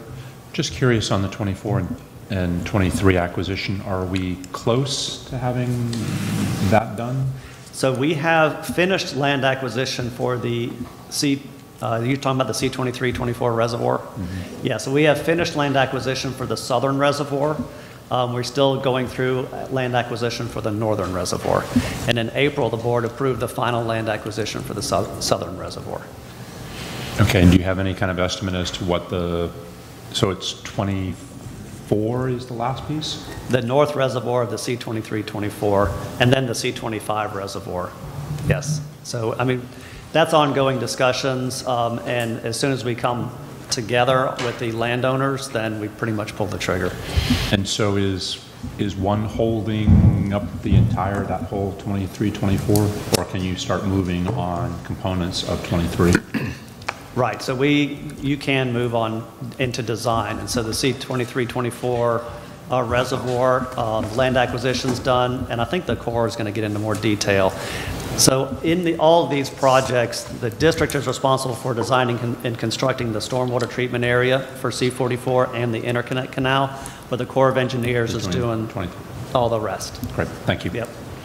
But you're doing the acquisition, though? Yes. Okay, got it, thank you. And so we are focused on getting those acquisitions done because we don't want to be a holdup. And so, going through that list, many of you came out to the C-44 stormwater treatment area earlier this year and started filling it. And that was an exciting part. Governor DeSantis came down. Our incredible board member from this area, Jackie Thurlow-Lippisch, was there and has been an avid champion for the St. Lucie Estuary and restoring Lake Okeechobee. And she now sits on my board, which is fabulous, and she represents you very well. But we started filling this reservoir, and you see cells, this stormwater treatment area. And so you see cells 1 through 3. Those were filled in January. We started filling cell 4 in April. And of course, we have an STA nursery because, as you guys know at the county level, when you build STAs, you got to manage those plants in them. So that nursery also began in April. So we will finish the, let's see. Yeah, so we will finish that stormwater treatment area this year. It will be available for use this summer, at least cells 1 through 4, and then cell 5 will come on in about the September timeframe, and it'll be available as well. So we have functionality here in the C-44 stormwater treatment area. So I'm very happy to report that. And it's going to have recreational access, so it is going to turn into an incredible feature to go bird watching and just see a natural environment. Because if you've been to a stormwater treatment area, that's like a wildlife spa. They're incredible places. The interconnect canal is something we are also working on. It is in design. We are engaged in a positive way on land acquisition, which we should be able to get done without much hiccup. And we will start construction of that in 2022. That essentially, the C-23 canal has harmful discharges that go into the St. Lucie estuary right at its midpoint. And those are not good for the estuary. And so this canal will divert water from there and send it to the reservoir itself, where it can be stored and then treated through the stormwater treatment area and released after being cleansed back into the environment.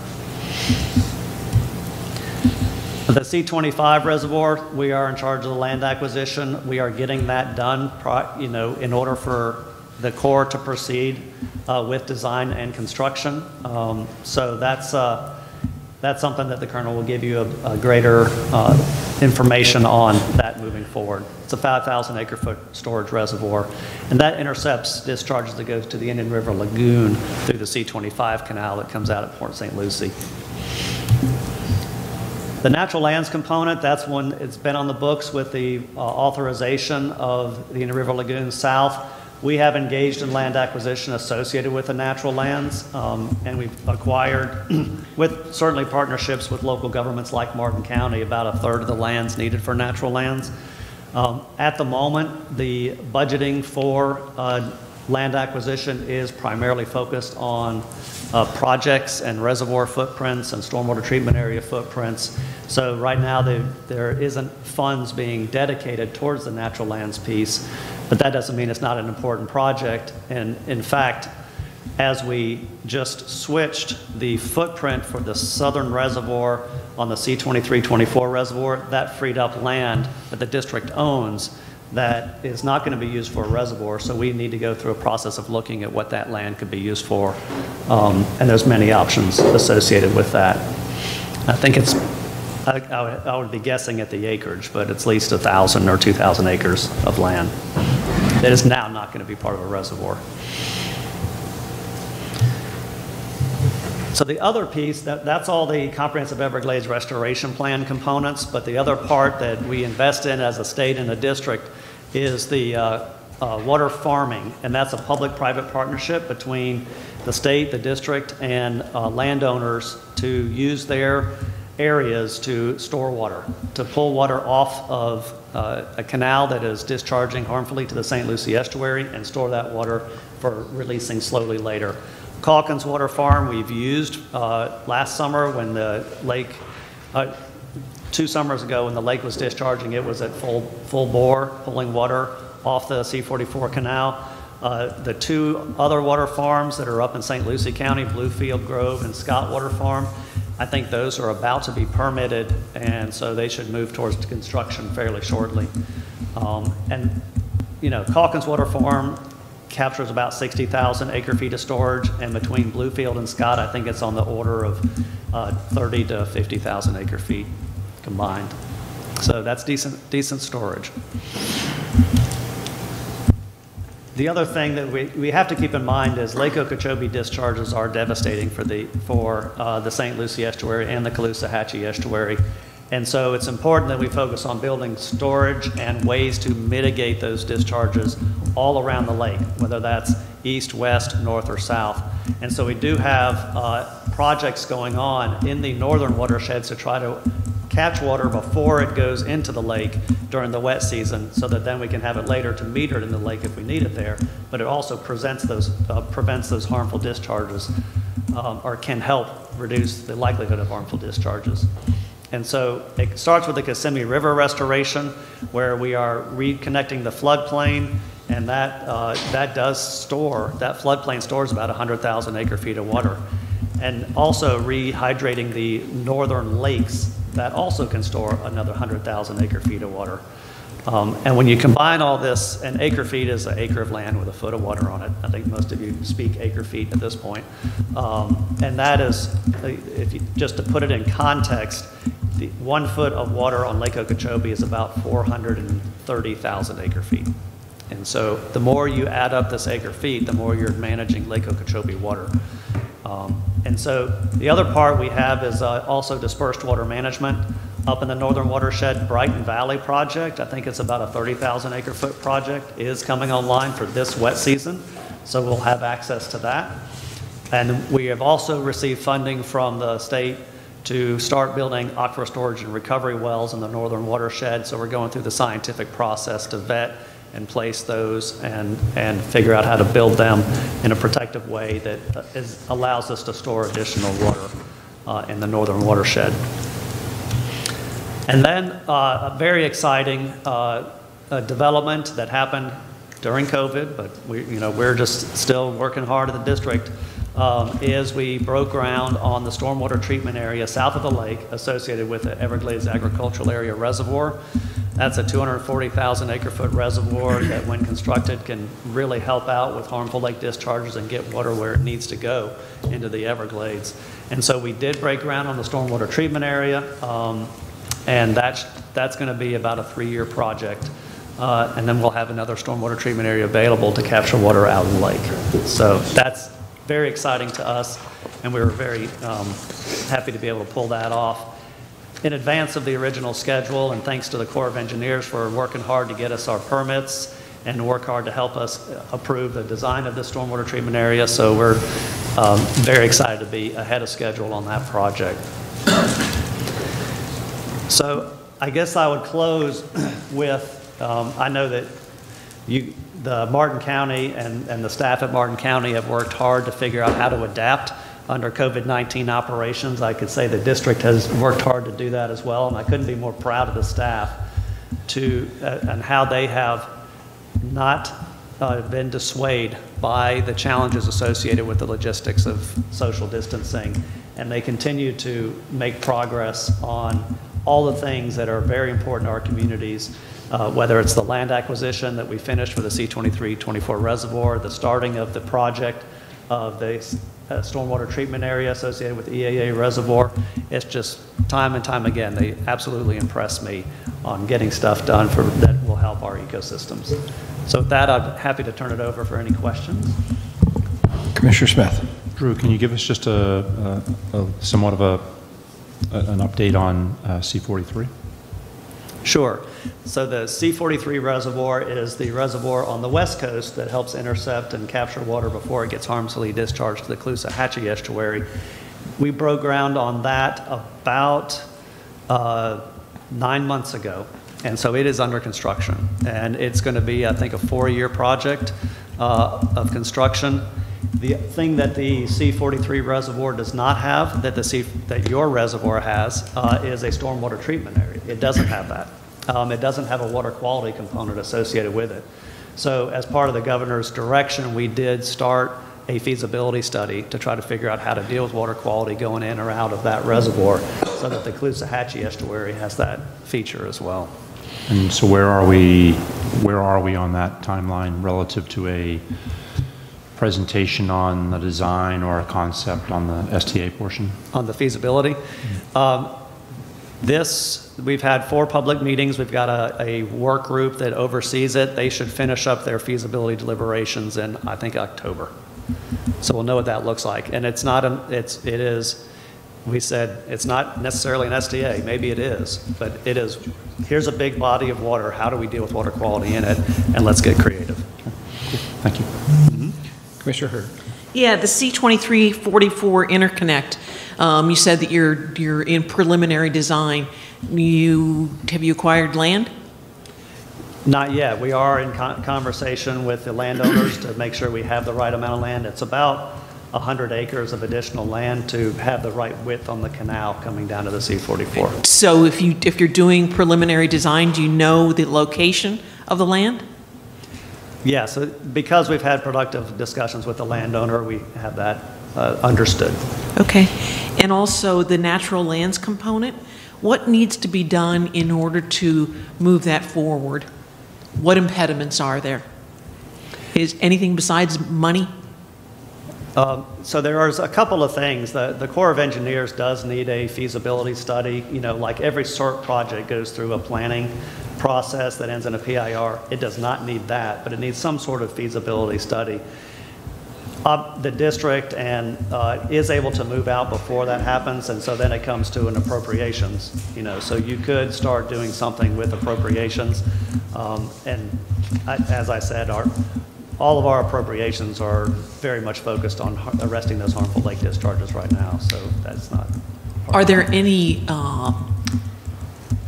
legal agreements that are necessary to sign before we proceed?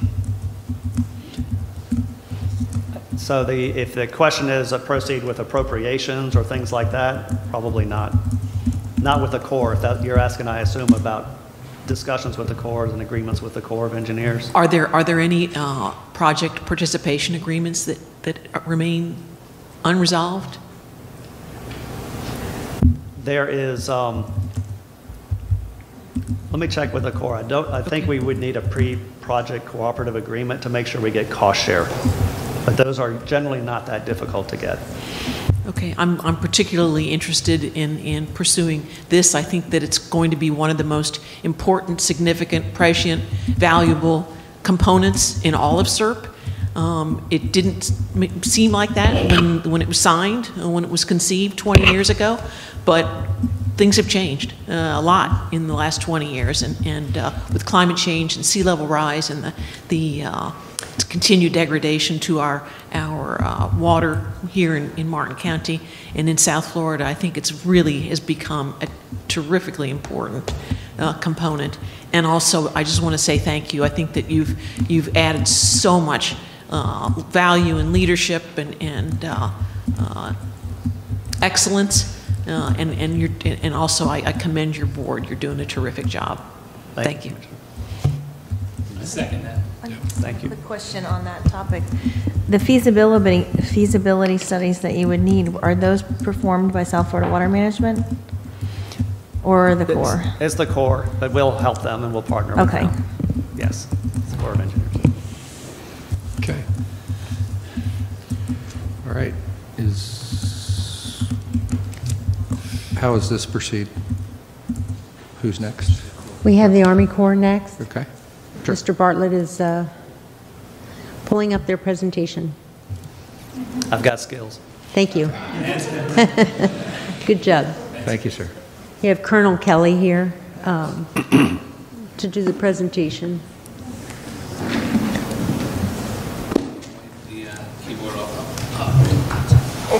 Thank you kindly. Forgot that part.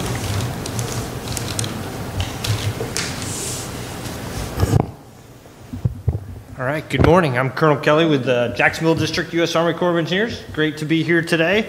And for a big portion of this, when we get into IRL South, I brought my expert who was with me down in Miami when we built the Convention Center Hospital, senior project manager, knows everything there is to know, so I wanted her help with that part. But I'll hit some of the big items first.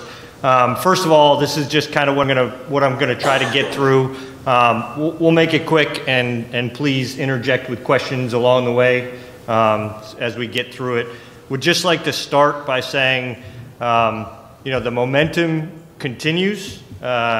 We've got some good news, which we're going to talk about, and we are full steam ahead, regardless of COVID. We've had a lot of additional missions around the state of Florida, but this program is fully on track with no stopping.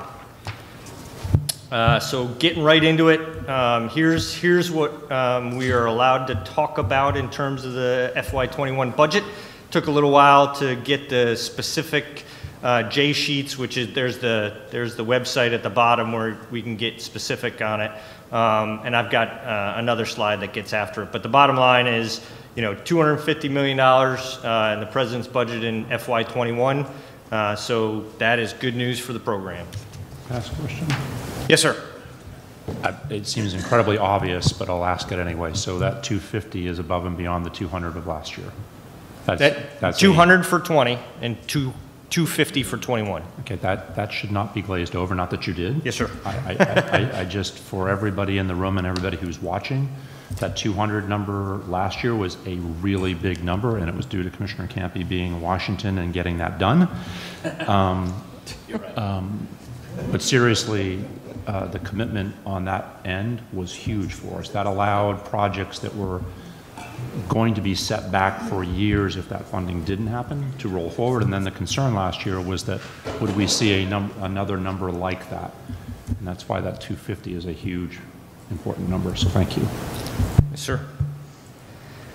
So to get into it a little bit deeper, kind of here's the plan. Here's the plan for 21. So getting kind of, we're gonna go through most of these in detail, but we'll get done with the Kissimmee River restoration, last contract. So that's really good news. We are going to cover IRL South very, very specifically, so I'll kind of skip that one. And then, this just represents a ton of work that we're continuing getting through. The Central Everglades Planning Project, CEP, we got the new start in 20, so we're continuing that. We've got design in for EAA for that reservoir, and then so construction continues and designs continue, and we'll kind of hit these on the eaches as we go. And I will turn it over to Ms. Bond. Thank you, sir. Good morning, Commissioners. So since 2007, the Army Corps of Engineers and its local sponsor, the Water Management District, has been working on this project. As we recall, in 2004, we had a project implementation report that covered both phases of the Indian River Lagoon South project. And in that project implementation report, we had two goals. Number one was to restore the ecological values of the area. This is done by reestablishing a natural pattern of freshwater flows, improving water quality, improving the estuarine habitat, improving the extent and quality of wetlands, and increasing the diversity and abundance of plants and animal species. The second goal is to restore the economic values and social well-being in the subregion.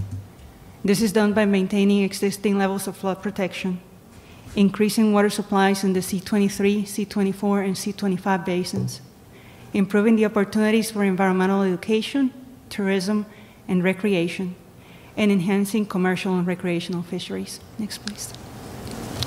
So the IRL South project is a large multi-component project. Again, it was authorized in 2007. 84% of the storage created in the project is offered by the creation of 4 large reservoirs and 3 stormwater treatment areas, or STAs.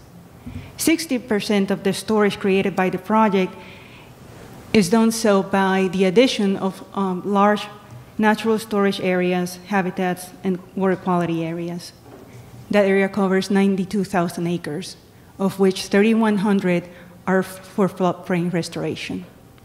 In addition, muck removal and habitat creation will help restore estuarine habitat.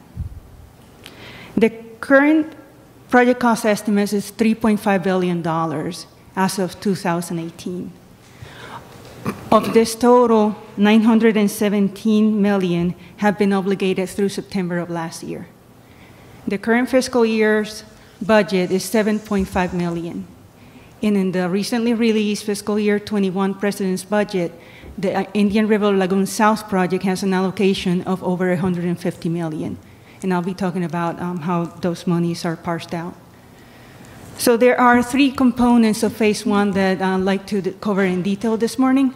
They are the C-44 reservoir and stormwater treatment area, a project you've been well acquainted with. There are three construction contracts that have been completed, some of them by the Corps of Engineers, some of them by the district. And there are three active construction contracts. Two of those are managed by the Corps of Engineers, which is the $217 million reservoir and intake canal bank stabilization for $21 million. The construction of the SDA, as you know, is managed by the Water Management District, and its cost is $115 million. The next component is the C-23, C-24 reservoirs and stormwater treatment area. That design is underway. And with the fiscal year 21 infusion of dollars, we have the total amount needed for fully funding the SDA construction. Yes, sir. Mr. Chair, okay. So back to the second bullet point on C-44, the $217 million for C-44, is that remaining, or is that just the cost, that is the project cost of what's left to do? That is the total cost of the contract, sir. Okay, and so are we fully funded to construct the rest of that $217 million? Yes, sir. Completely? Completely, sir. Fantastic, thank you. And lastly, we have the third component that we'll be discussing this morning is the C-25 reservoir and stormwater treatment area. There are also monies in the fiscal year 21 budget for its design. Next slide, please. Thank you. So again, to review, the phase one components include the reservoir and SDA complexes, as well as the C-23, C-24, and the Connect Canal. So some of the features of the project, again, is the addition of new storage. It's 130,000 acre-feet in reservoirs and 35,000 acre-feet in wetlands. And the importance of the addition of these wetlands and natural areas that are included in phase two are the removal of nutrients. And the PIR, the project implementation report, shows that 122 metric tons of phosphorus and 475 metric tons of nitrogen would be reduced looking long term. The estimate of that is year 2050. Next slide, please. So let's look at the three reservoir SDA components in detail. The first one is the C-44 reservoir. The footprint of this reservoir is 3,000 acres, and at a depth of 15 feet, it will provide for over 50,000 acre-feet of storage. Some of the features of this reservoir are the 1,100 CFS pump station that the Water Management District has built, as well as a 4-mile intake canal that the Corps will be completing. Also, I have some dates here for your review.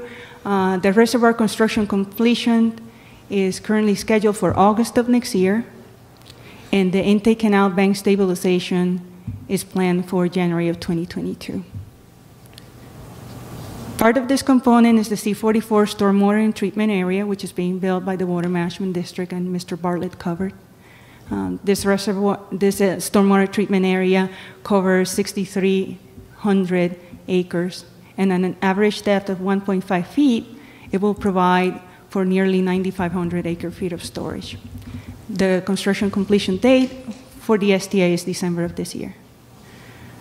So just to point out the benefits of this reservoir SDA complex, it is providing for over 60,000 acre-feet of new storage, and for the reduction of 132,000 pounds per year of total phosphorus, and the reduction of 467,000 pounds per year of total nitrogen. Next slide, please. So here are some pictures, aerial pictures of the reservoir construction. As you can see in the top corner pictures, you see the embankment construction and how soil cement lines the inside of those levees. This is to provide for erosion protection, wave action protection. And there are other features, as you can see. There's the reservoir outlet structure in the lower left-hand corner. And in the center, we have at the center top, we have the pump station constructed by the district. And we also have a picture of the temporary soil cement batch plant that the contractor has on site. Next slide, please. The next component is the C23, C24 reservoirs and STA.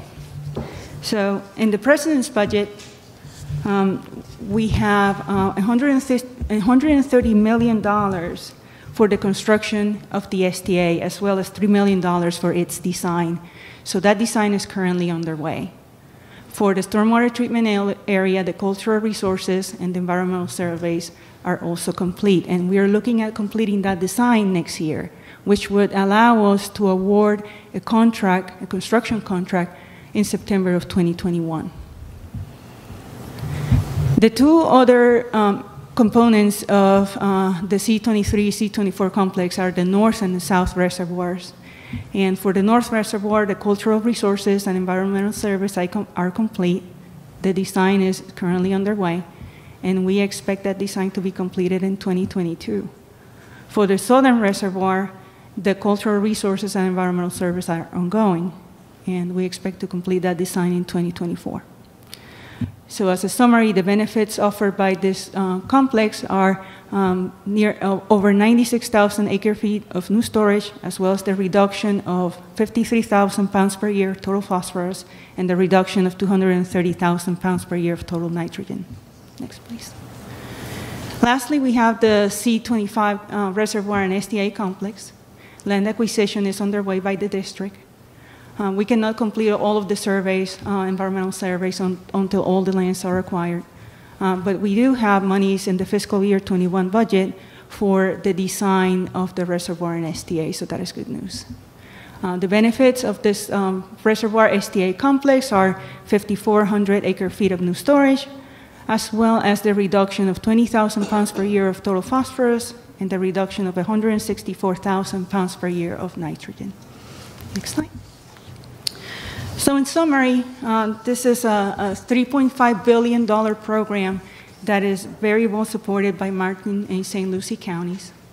We are looking forward toward the construction of the C44 reservoir and the STA by the Corps and the Water Management District.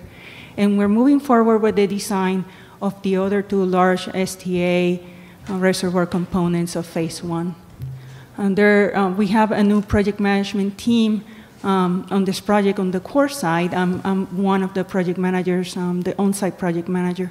The leads are in Jacksonville, and we're looking forward to getting to know all of the stakeholders and establishing regular meetings so that we can keep all of those who are interested informed. And with that, I'm happy to take your questions. Commissioner Hurd. Going back to the natural lands component, so that was part of IRL South. Yes, and what's your position on the feasibility study that may have to be resolved before we can progress further on that? Well, from our standpoint, we do not need to do a feasibility study since the Phase 2 was already included in the project implementation report, ma'am. What we do need is a project partnering agreement between the two agencies. And what needs to happen in order to achieve a project participation agreement? Yes, ma'am. So the Water Management District and us have to agree on a date to start. Sir? We're going to get on that coordination to make that go. We do that today. So yeah. What's that? Drew's here.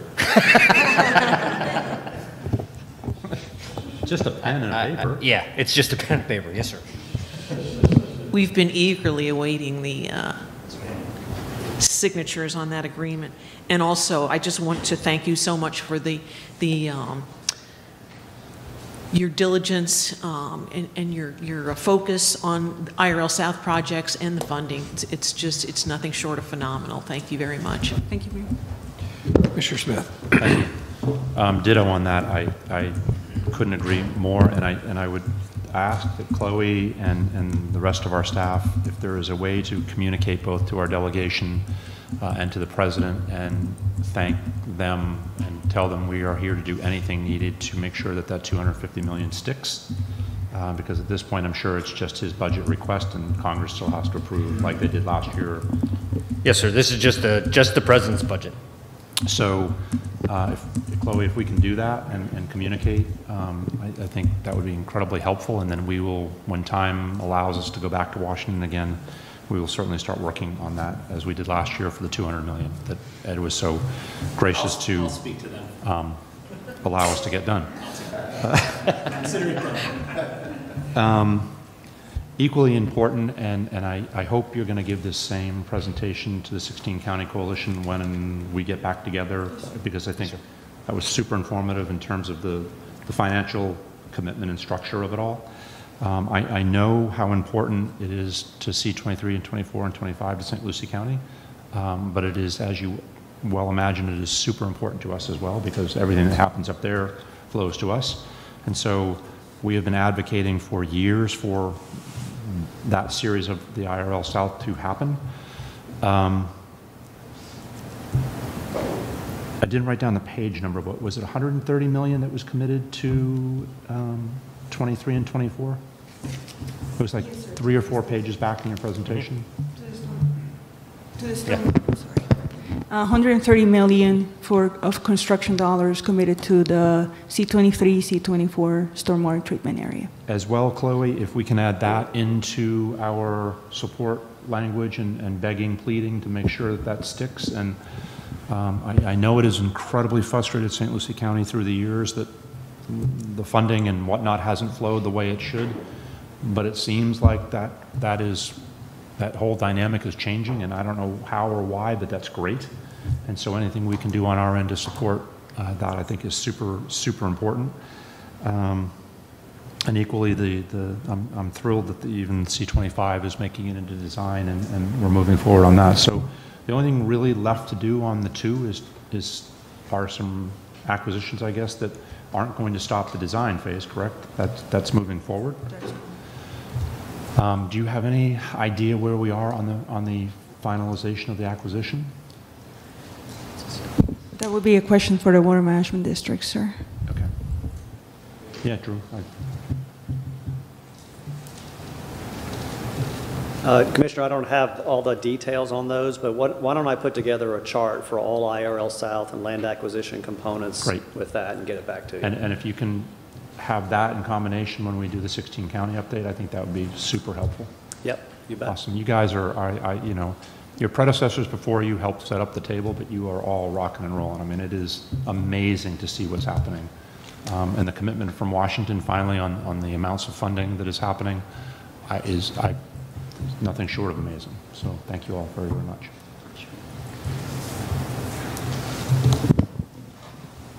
Oh, Commissioner. Just an observation. The projects live or die on the integrated delivery schedule. And the scariest part for me of the integrated schedule has always been not the projects themselves, but those numbers at the top. Constant funding has always been a problem, both at the state level and at the federal level.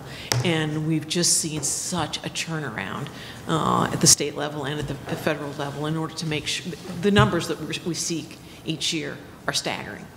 But we're meeting those numbers, fortunately. So it's terrific, both at the Water Management District and at the Corps. Thanks. Okay. Oh, I'm sorry. I would echo some of my colleagues' sentiments, and thank you for being here. I think that we all have a Herculean task, but we're getting it done, and we're seeing some funding. I have a question that's kind of off slide. Our dike, is that completed, nearing completion? What's the status? Well, do you want to? It's your baby. Do you have a slide for it, sir? No? Okay. So funny, because not many people have ever offered to step in front of that, like, yeah, it's mine.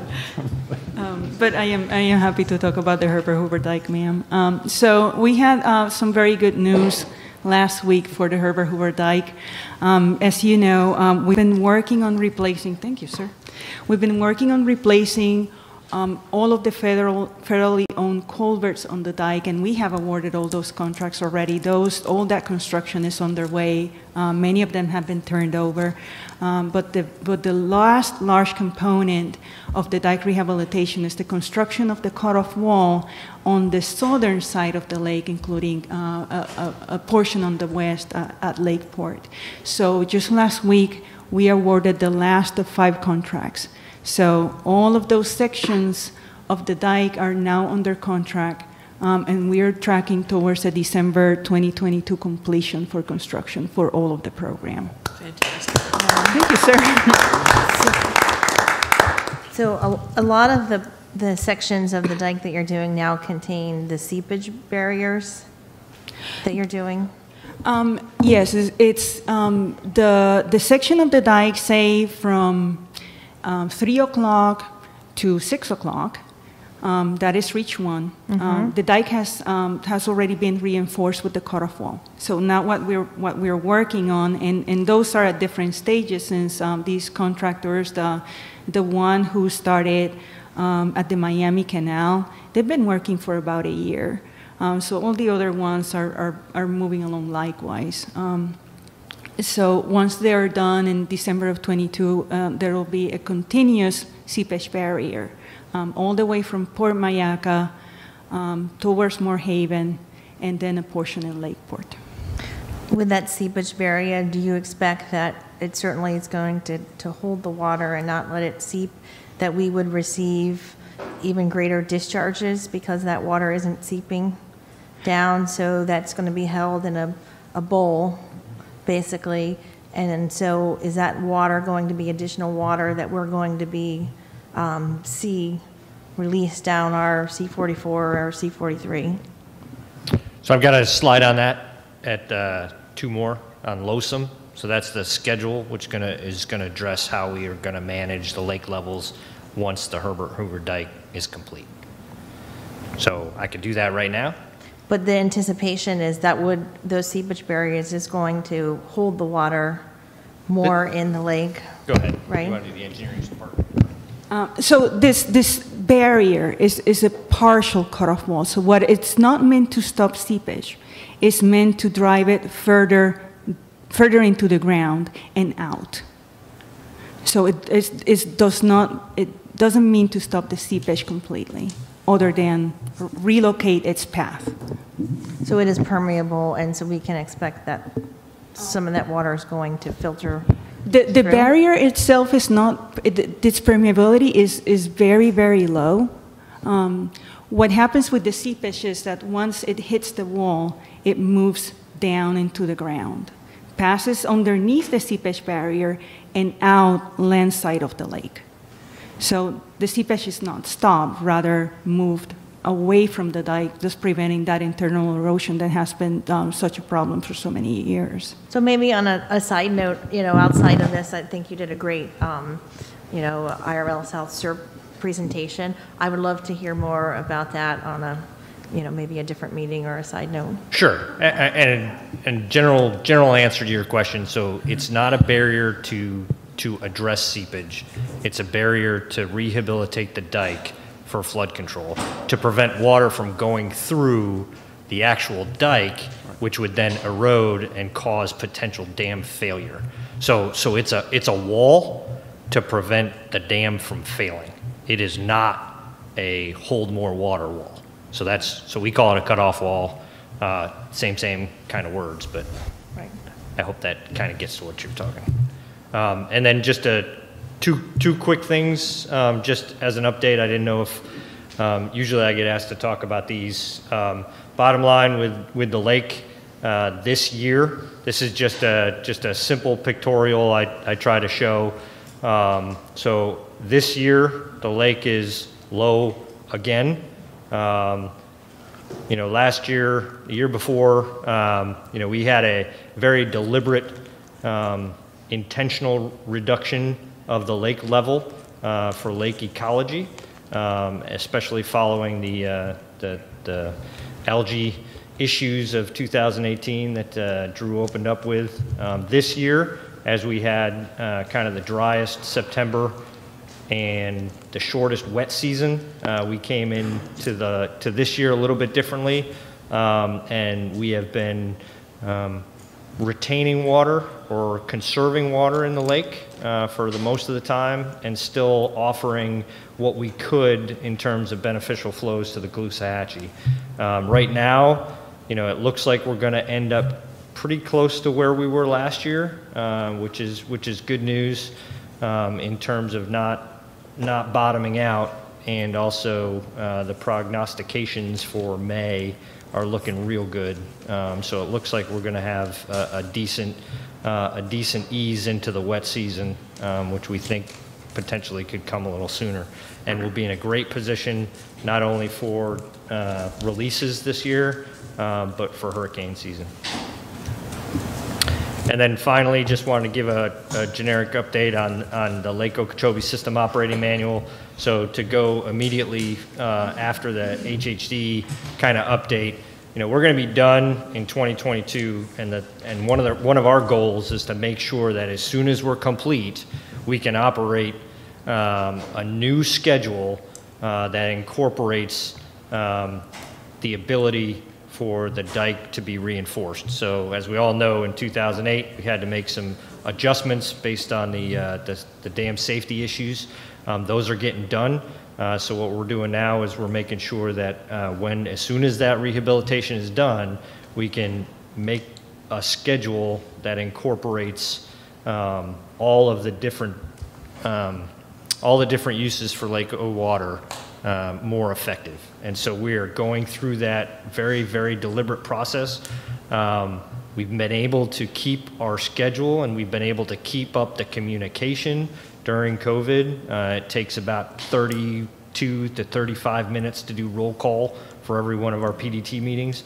But there's a huge amount of participation and a lot of discussion on this going on right now. But we are absolutely committed to getting done in 2022 so we can effectively have a lake schedule that is different from LORS 08, and that will work for everyone.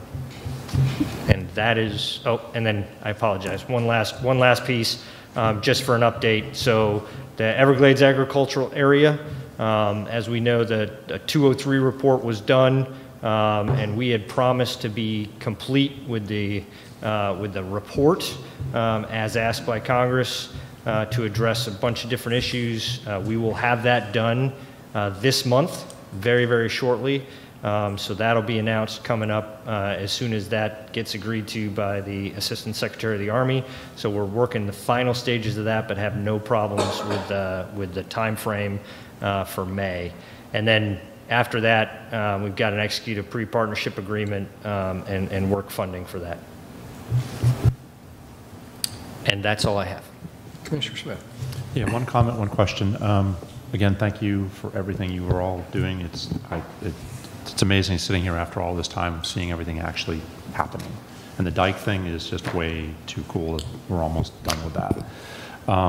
To Stacy's question about the dike, can you also add that presentation to the 16 county presentation as well? I think that would be helpful for everybody just to understand where we are and how close it is. I think every opportunity we get to share with the public that what we've been talking for 20 plus years is actually happening, and it's just amazing. Yes, sir. And you guys get to be the ones. How cool is that? The last part, and I know it's not our county, but to the very soonest moment that we can set up a ribbon cutting for 23 and 24 STA, I think that would send a ridiculously positive message both to our public but to the folks in St. Lucie County that we are actively pushing and helping and making sure that thing happens. And so to the greatest extent that we all can partner on that, and to whatever you need from us, but whenever that can happen and as soon as possible, I think that would be incredibly important. Yes, sir. Thank you. Thank you, Mr. Chair. Okay, thank you. Any other questions?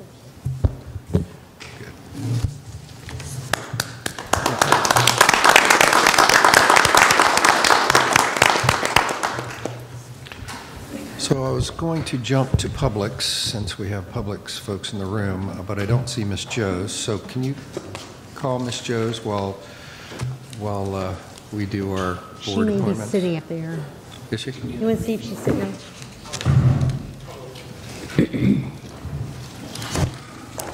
Let Donna do her quick.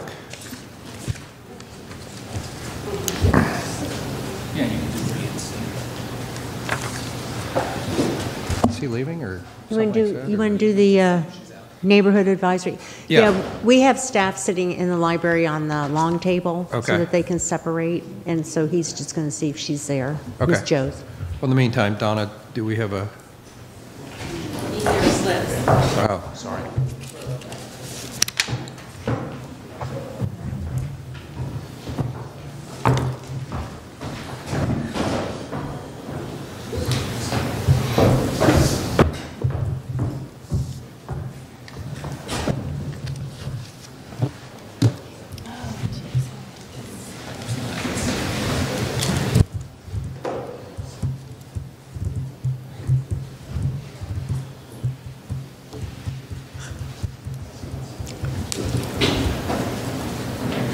On the, just while we're waiting, on the Palm City CRA, do we have any more capacity for board members, or is that? I'm sorry? I know what you're thinking. We're full, but there's always a rotation. We just added Chappie Young recently, and then we had 2 great candidates today to fill 1 spot. But There's have you- 9. We have 9 full It is spots. not, so I just, because I know we had that conversation a couple of years ago about we could have more if we wanted to have more. Yeah, but we're at 9. I think that's the magic number there. But there's some rotation. I know today's vote was tough. Yeah, eeny, meeny, miny, mo. Okay, Donna. Donna Gordon, Administration. I need you to appoint Sharon Adams to the Jensen Beach Neighborhood Advisory Committee for a term. Hard to hear you. Speak into the mic, closer. Yeah, sorry. Sharon Adams to the Jensen Beach Neighborhood Advisory Committee for a term to begin today and end May 4 of 2024. So moved. Second. We have a motion, and we have by Commissioner Hurd, seconded by Commissioner Smith. All in favor? Aye. Aye. Motion passes unanimously. And then for Old Palm City Neighborhood Advisory Committee, Mrs. Candace Lopes received 1 vote. Dr. Tom Plymel received 4 votes. Move Dr. Plymel. Second. Motion by Commissioner Hurd, seconded by Commissioner Campe. All in favor? Aye. All opposed? Motion carries unanimously. Can I make a comment about that? That was Sure. my question. I would have loved to have appointed both. Absolutely. And I just, so, for Candace, if you are listening, please do reapply, and if there's something freeing up, by all means, please do. I spoke to her yesterday.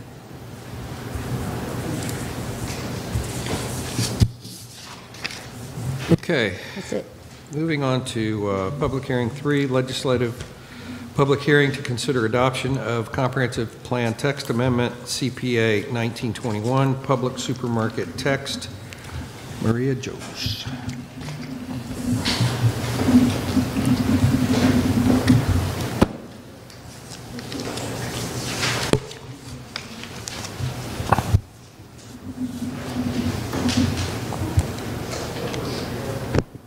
Good morning, everyone.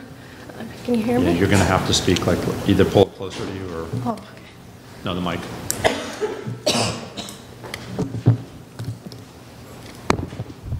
Good morning, everyone. There you go. Good morning. This is Maria Jose, planner with the Growth Management Department. Today's public hearing is regarding the adoption of CPA 19-21, public supermarket text.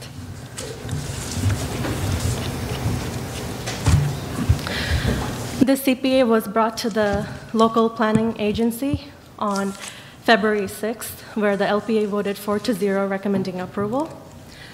The CPA was brought to the BCC for a transmittal hearing, where the board voted 4-1, approving transmittal.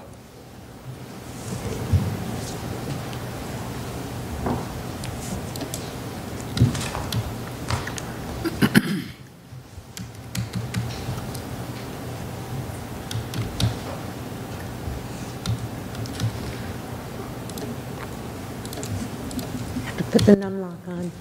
Oh, okay. Yeah. Thank you. If you would like for me to go through the PowerPoint slides, I can. I leave that up to the board. What was the question? You wanted her to go through the whole PowerPoint slide. If you want to just give us some highlights for the folks that are watching at home. Okay, absolutely.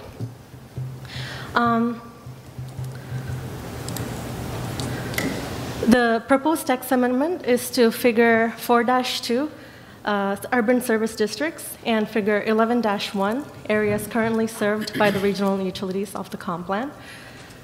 It proposes to extend the primary urban service district line, or the PUSD line, 599 feet, in order to cover the entire subject property, which is 16.72 acres, located at the southeast corner of Southwest Canner Highway and Southwest Pratt Whitney Road. So this is the subject property, here highlighted in blue, where we can see the subject site.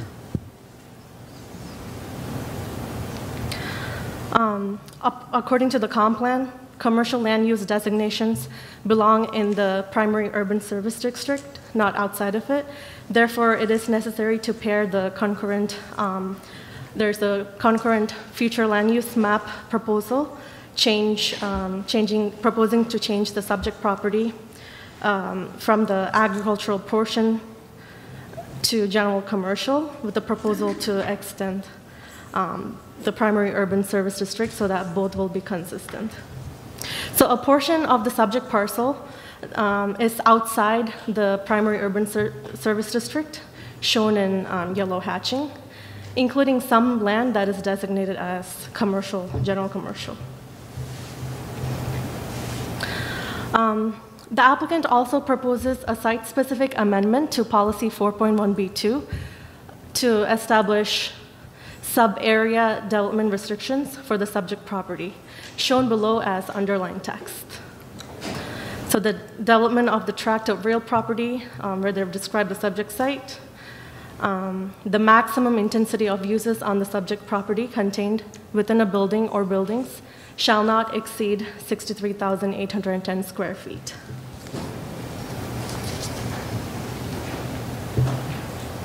So this is the proposed amendment to Figure 4-2.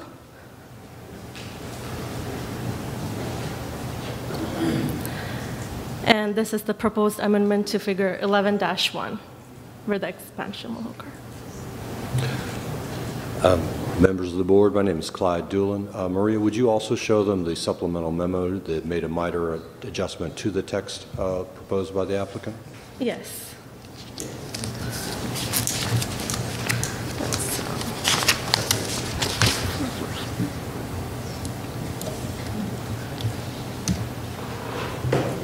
So a supplemental memo was submitted after further consideration and consultation with the applicant's representative. Staff is actually recommending a change in the language that the applicant proposed.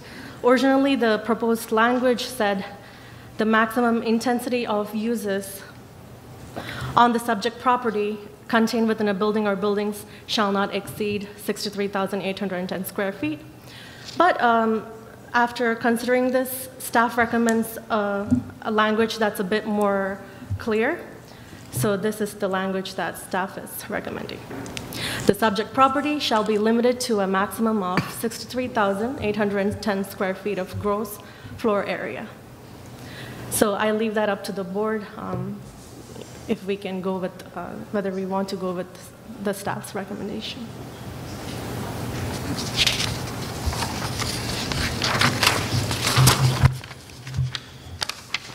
The request to staff's recommendation is approval for this text amendment for adoption.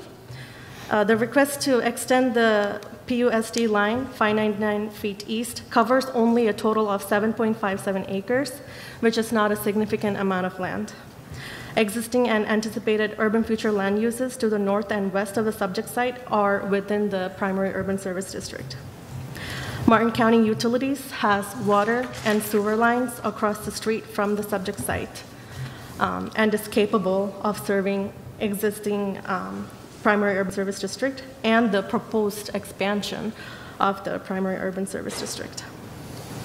So once again, I would like to highlight that according to the comp plan policies, commercial uses should be located in the primary urban service district to ensure consistency with the comp plan policies. So the proposed extension is concurrent to the future land use map amendment proposal, which I will be discussing next after this item. So considering all these factors, staff recommends approval of the proposed text amendment to Figure 4-2, Figure 11-1, and the site-specific policy text amendment in Policy 4.1B2 of the comp plan. Thank you, and please let me know if you have any questions or concerns. Any questions for your staff? I have one just for clarification. So the staff is recommending approval of a change that would allow a building of 63,810 square feet on property that is currently land used agriculture. Well, I can go to the future land use map. It's a simple question. To make my answer a bit more clear. Mr. Doolin. The answer is yes. Thank you.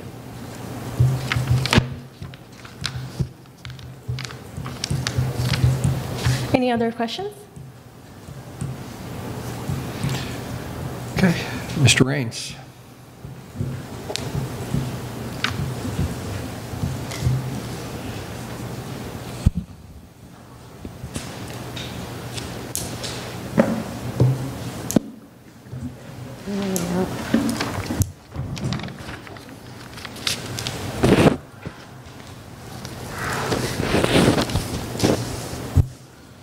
Good morning, Commissioners. For the record, Bob Raines, an attorney with the Gunsler Law Firm, here on behalf of the applicant this morning.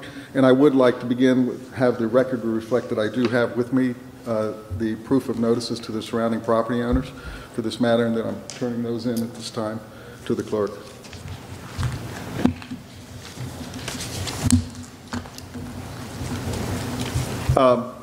Commissioners, we do have a presentation we can make. I know that this has already been heard through your transmittal at the transmittal hearing, so I can just make a few highlight comments if you like, and keep it short and sweet because I know you got a busy schedule. Or I can have Josh Long. We are prepared to make a presentation, but it would be similar to what was occurred at the LPA, or excuse me, at the transmittal hearing. Nothing has changed since that time other than the language that we agreed with the clarification of just the 63,000 square feet thereabouts of the text amendment. I would like to just remind everybody, and I think Maria did a good job of touching on it, this is really trying to correct what is an inappropriate land use designation. Commissioner Hurd did point out correctly that this is agricultural right now on a small portion of this property. The problem is the agricultural designation, as you may recall, transmittal, is inappropriate because you have to have 20 gross acres for a future land use and for any kind of use under the agricultural zoning designation. So this entire property is only 16 acres, the majority of which is already general commercial. And then a portion of the general commercial, as is shown up on the map, you will see is not within the urban service boundary, which needs to be corrected also. So this really is a request that is correcting a land use, inappropriate land use designation. It's also correcting a problem with the urban service boundary line, which needs to be moved to include part of the general commercial that already exists today. And we believe this entire site was intended to be for general commercial. And as Josh had pointed out in his presentation during transmittal, this, when they did these maps back in the 80s, we didn't have the technology to be as precise. So that's what we're really requesting here today. I also would just point out, I can't remember if Maria mentioned it or not, we got a unanimous approval, 5-0 from the LPA with respect to these land use amendment requests and urban service boundary and text amendments. So we'll be glad to answer any questions. Do you need us to have Josh come up? I'm happy to do so. whatever it takes to get an approval. I think we're good there. Okay. Any glad to answer questions for Mr. you might Raines? have. Commissioner Smith? I know it's a public hearing, so Can't talk anymore today. If not, motion to approve with the language of the supplemental. I do not have a public speaker forum for this item. I do have one for the next public. I'll second the motion. What? And just in case that wasn't on the microphone on the record, Mr. Chair. Oh. What? Just in case that wasn't on the microphone and not on the record, I would move approval pending if there was public comment with the addition of the language that Maria added from the supplemental that clarified the square footage and its relationship to the item. Okay. Are you Diane Evans? Do you want to speak at this? Okay, you had put on the next. That's fine. Go for it.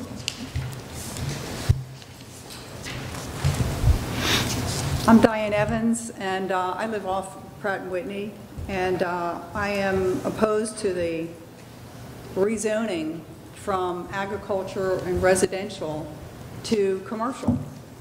Martin County is blessed to have a wide variety of land use areas that we're able to enjoy, coupled with a wide variety selection of living and housing opportunities.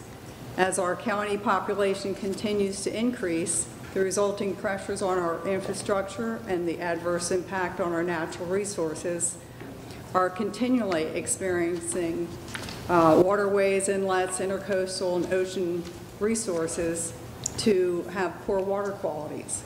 Much of this is due to the loss of our counties and South Florida natural filtration systems, our wetlands, and our tracts of agricultural zone lands. The southern part of Martin County contains one of the last large tracts of our natural water filtration areas.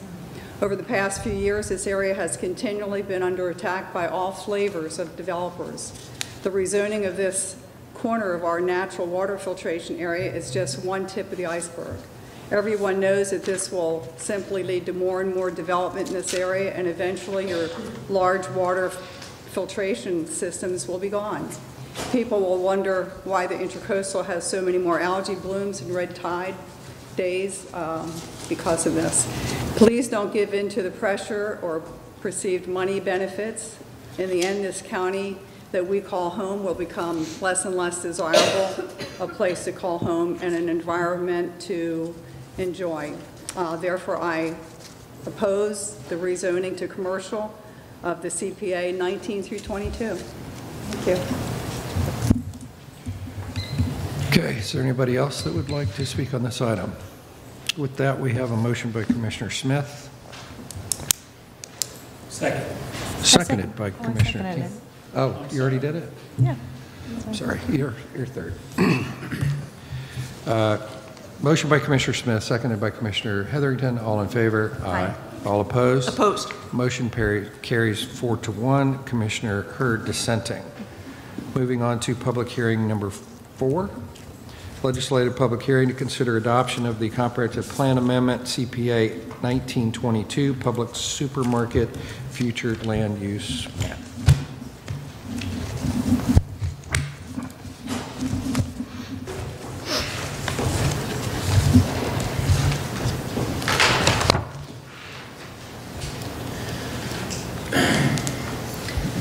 Hi. Once again, this is Maria Joes, planner at the Growth Management Department.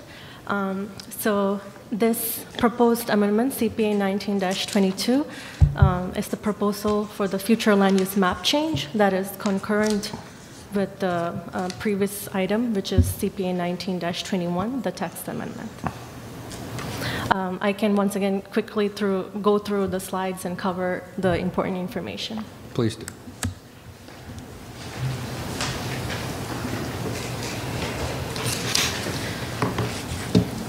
So the proposed amendment is to change a portion of the parcel from agricultural to general commercial. The subject site is, again, 16.72 acres, located at the corner of Canner and Pratt Whitney Road.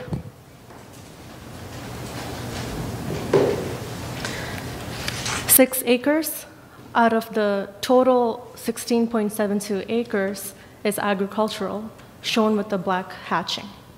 The rest of the parcel which is around 10.72 acres, is already designated as general commercial.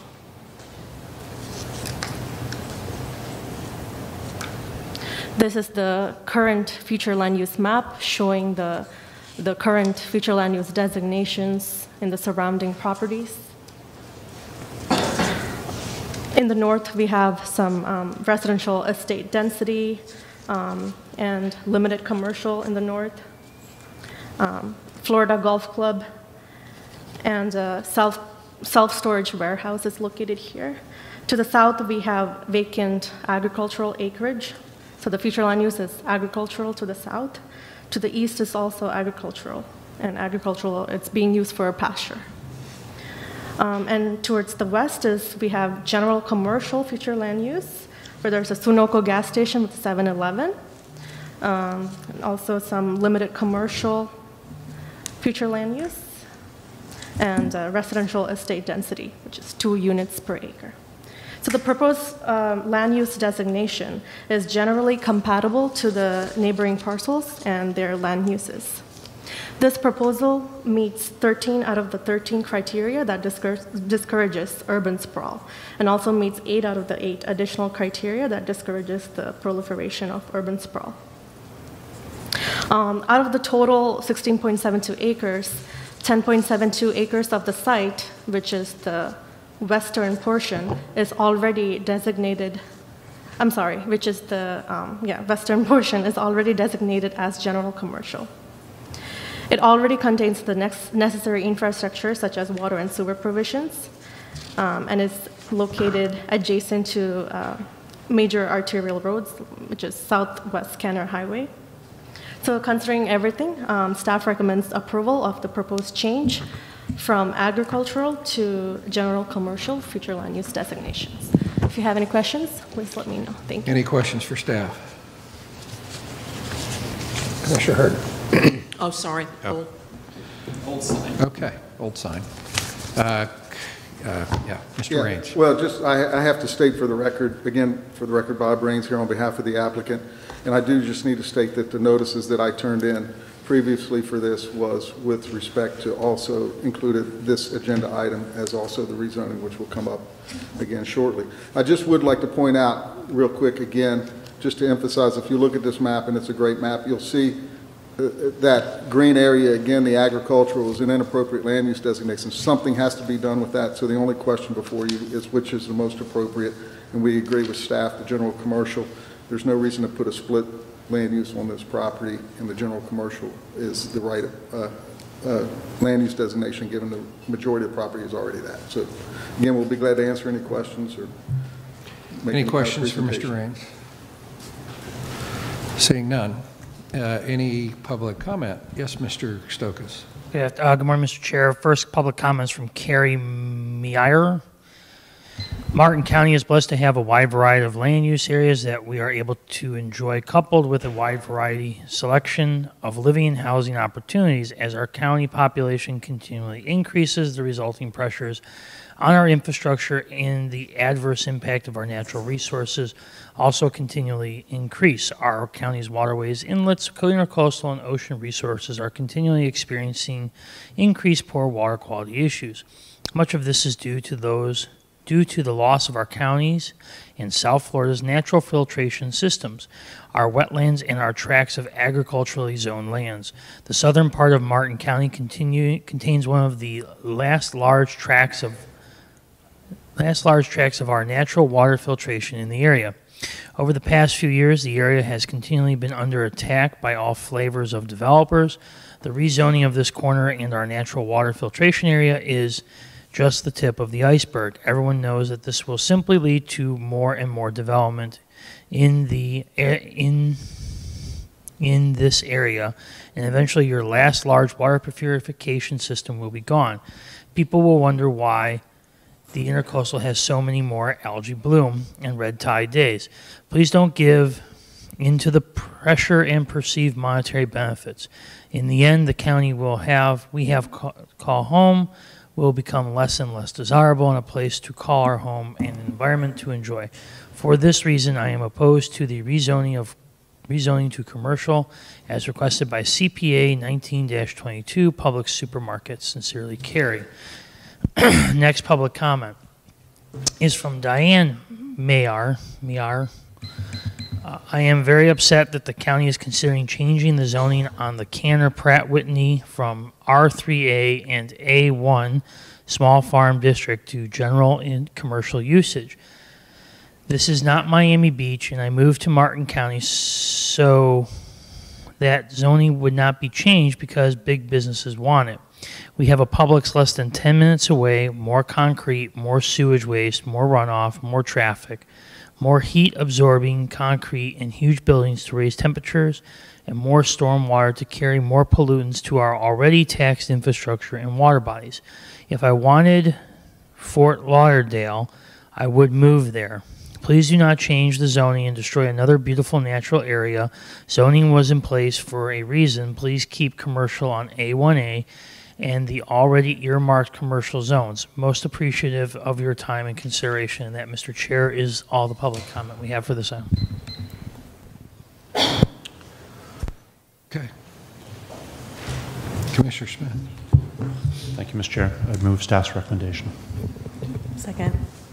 Okay, we have a motion by Commissioner Smith, seconded by... I have a comment before we vote. Oh, I'm sorry. And that is that I'm not going to be supporting the motion that's on the floor. It doesn't meet any of the 4 criteria for a future land use amendment.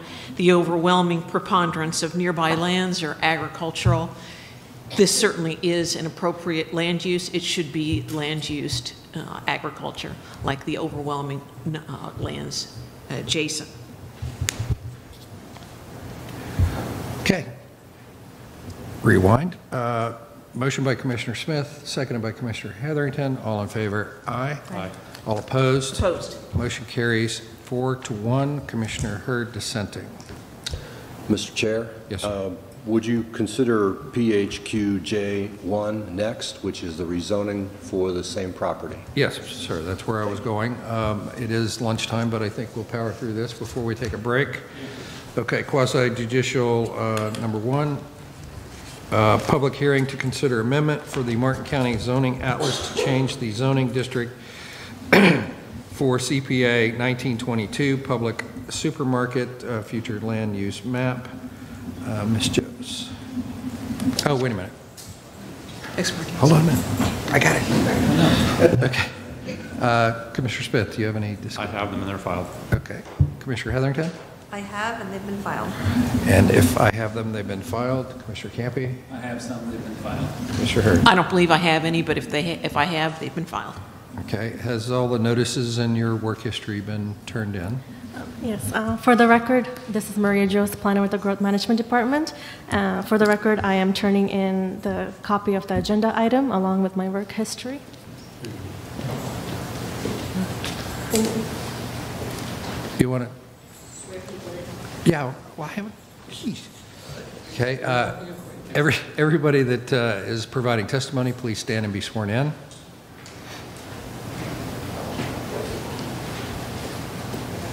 Mary Kay, they're behind you. Do you swear or affirm that the evidence you're about to give will be the truth, the whole truth, and nothing but the truth? I do. Okay. All right. Ms. Jones.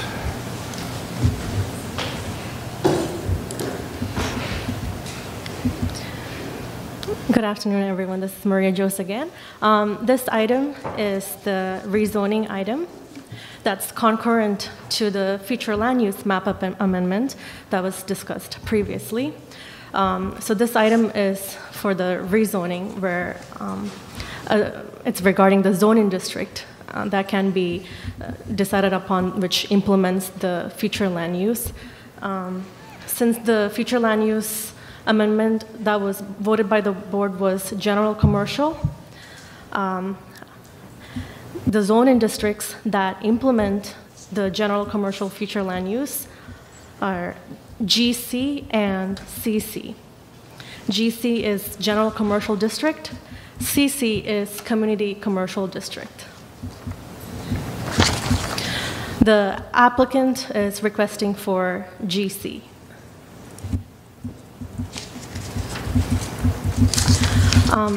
Both GC and CC can be considered by the board. Where I would like to go to is the permitted uses table. So this is the permitted uses table that shows the permitted uses allowed by both GC and CC. So I have highlighted GC in yellow so that we know that's the requested zoning district by the applicant. Staff recommends GC, but we can consider both CC and GC. So the uses are categorized into residential uses, commercial uses. They're very similar as to what is allowed, except for a couple of differences. Public and institutional uses are allowed in both CC and GC, as we can see here. The P stands for permitted. So that means that whatever use, if you see a P, that means that it's permitted in that zoning district. Hospitals are allowed in GC, but it's not allowed in CC. Commercial and business uses, business and professional offices, they're allowed in both CC and GC. General retail sales and services, allowed in both districts.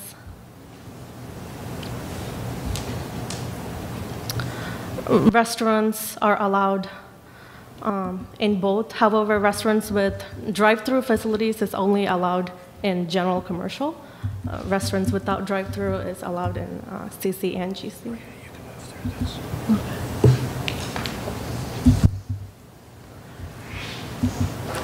So I leave it up to the board regarding which zoning district to implement. Staff recommends the applicant's request of GC zoning district. If you have any questions, let me know. Any questions for staff? Seeing none, Mr. Raines. Good morning. For the record, again, Bob Raines here on behalf of the applicant. And again, we have, I would like for the record to reflect that we have turned in the notices to the surrounding property owners. Again, we agree with the staff's recommendation. That was our request, and we believe that the general commercial is the most appropriate. I do have an expert witness here in Josh Long today that has a presentation, but what I'll do is, if you prefer, I'll hold off and see if you have any questions or anything, or we need to discuss it, and I can bring him up and he can provide additional information if necessary. But at this point in time, we would ask that you accept staff's recommendation for general commercial. So, any questions for Mr. Raines? And if you need our presentation? I think. Okay, thank you.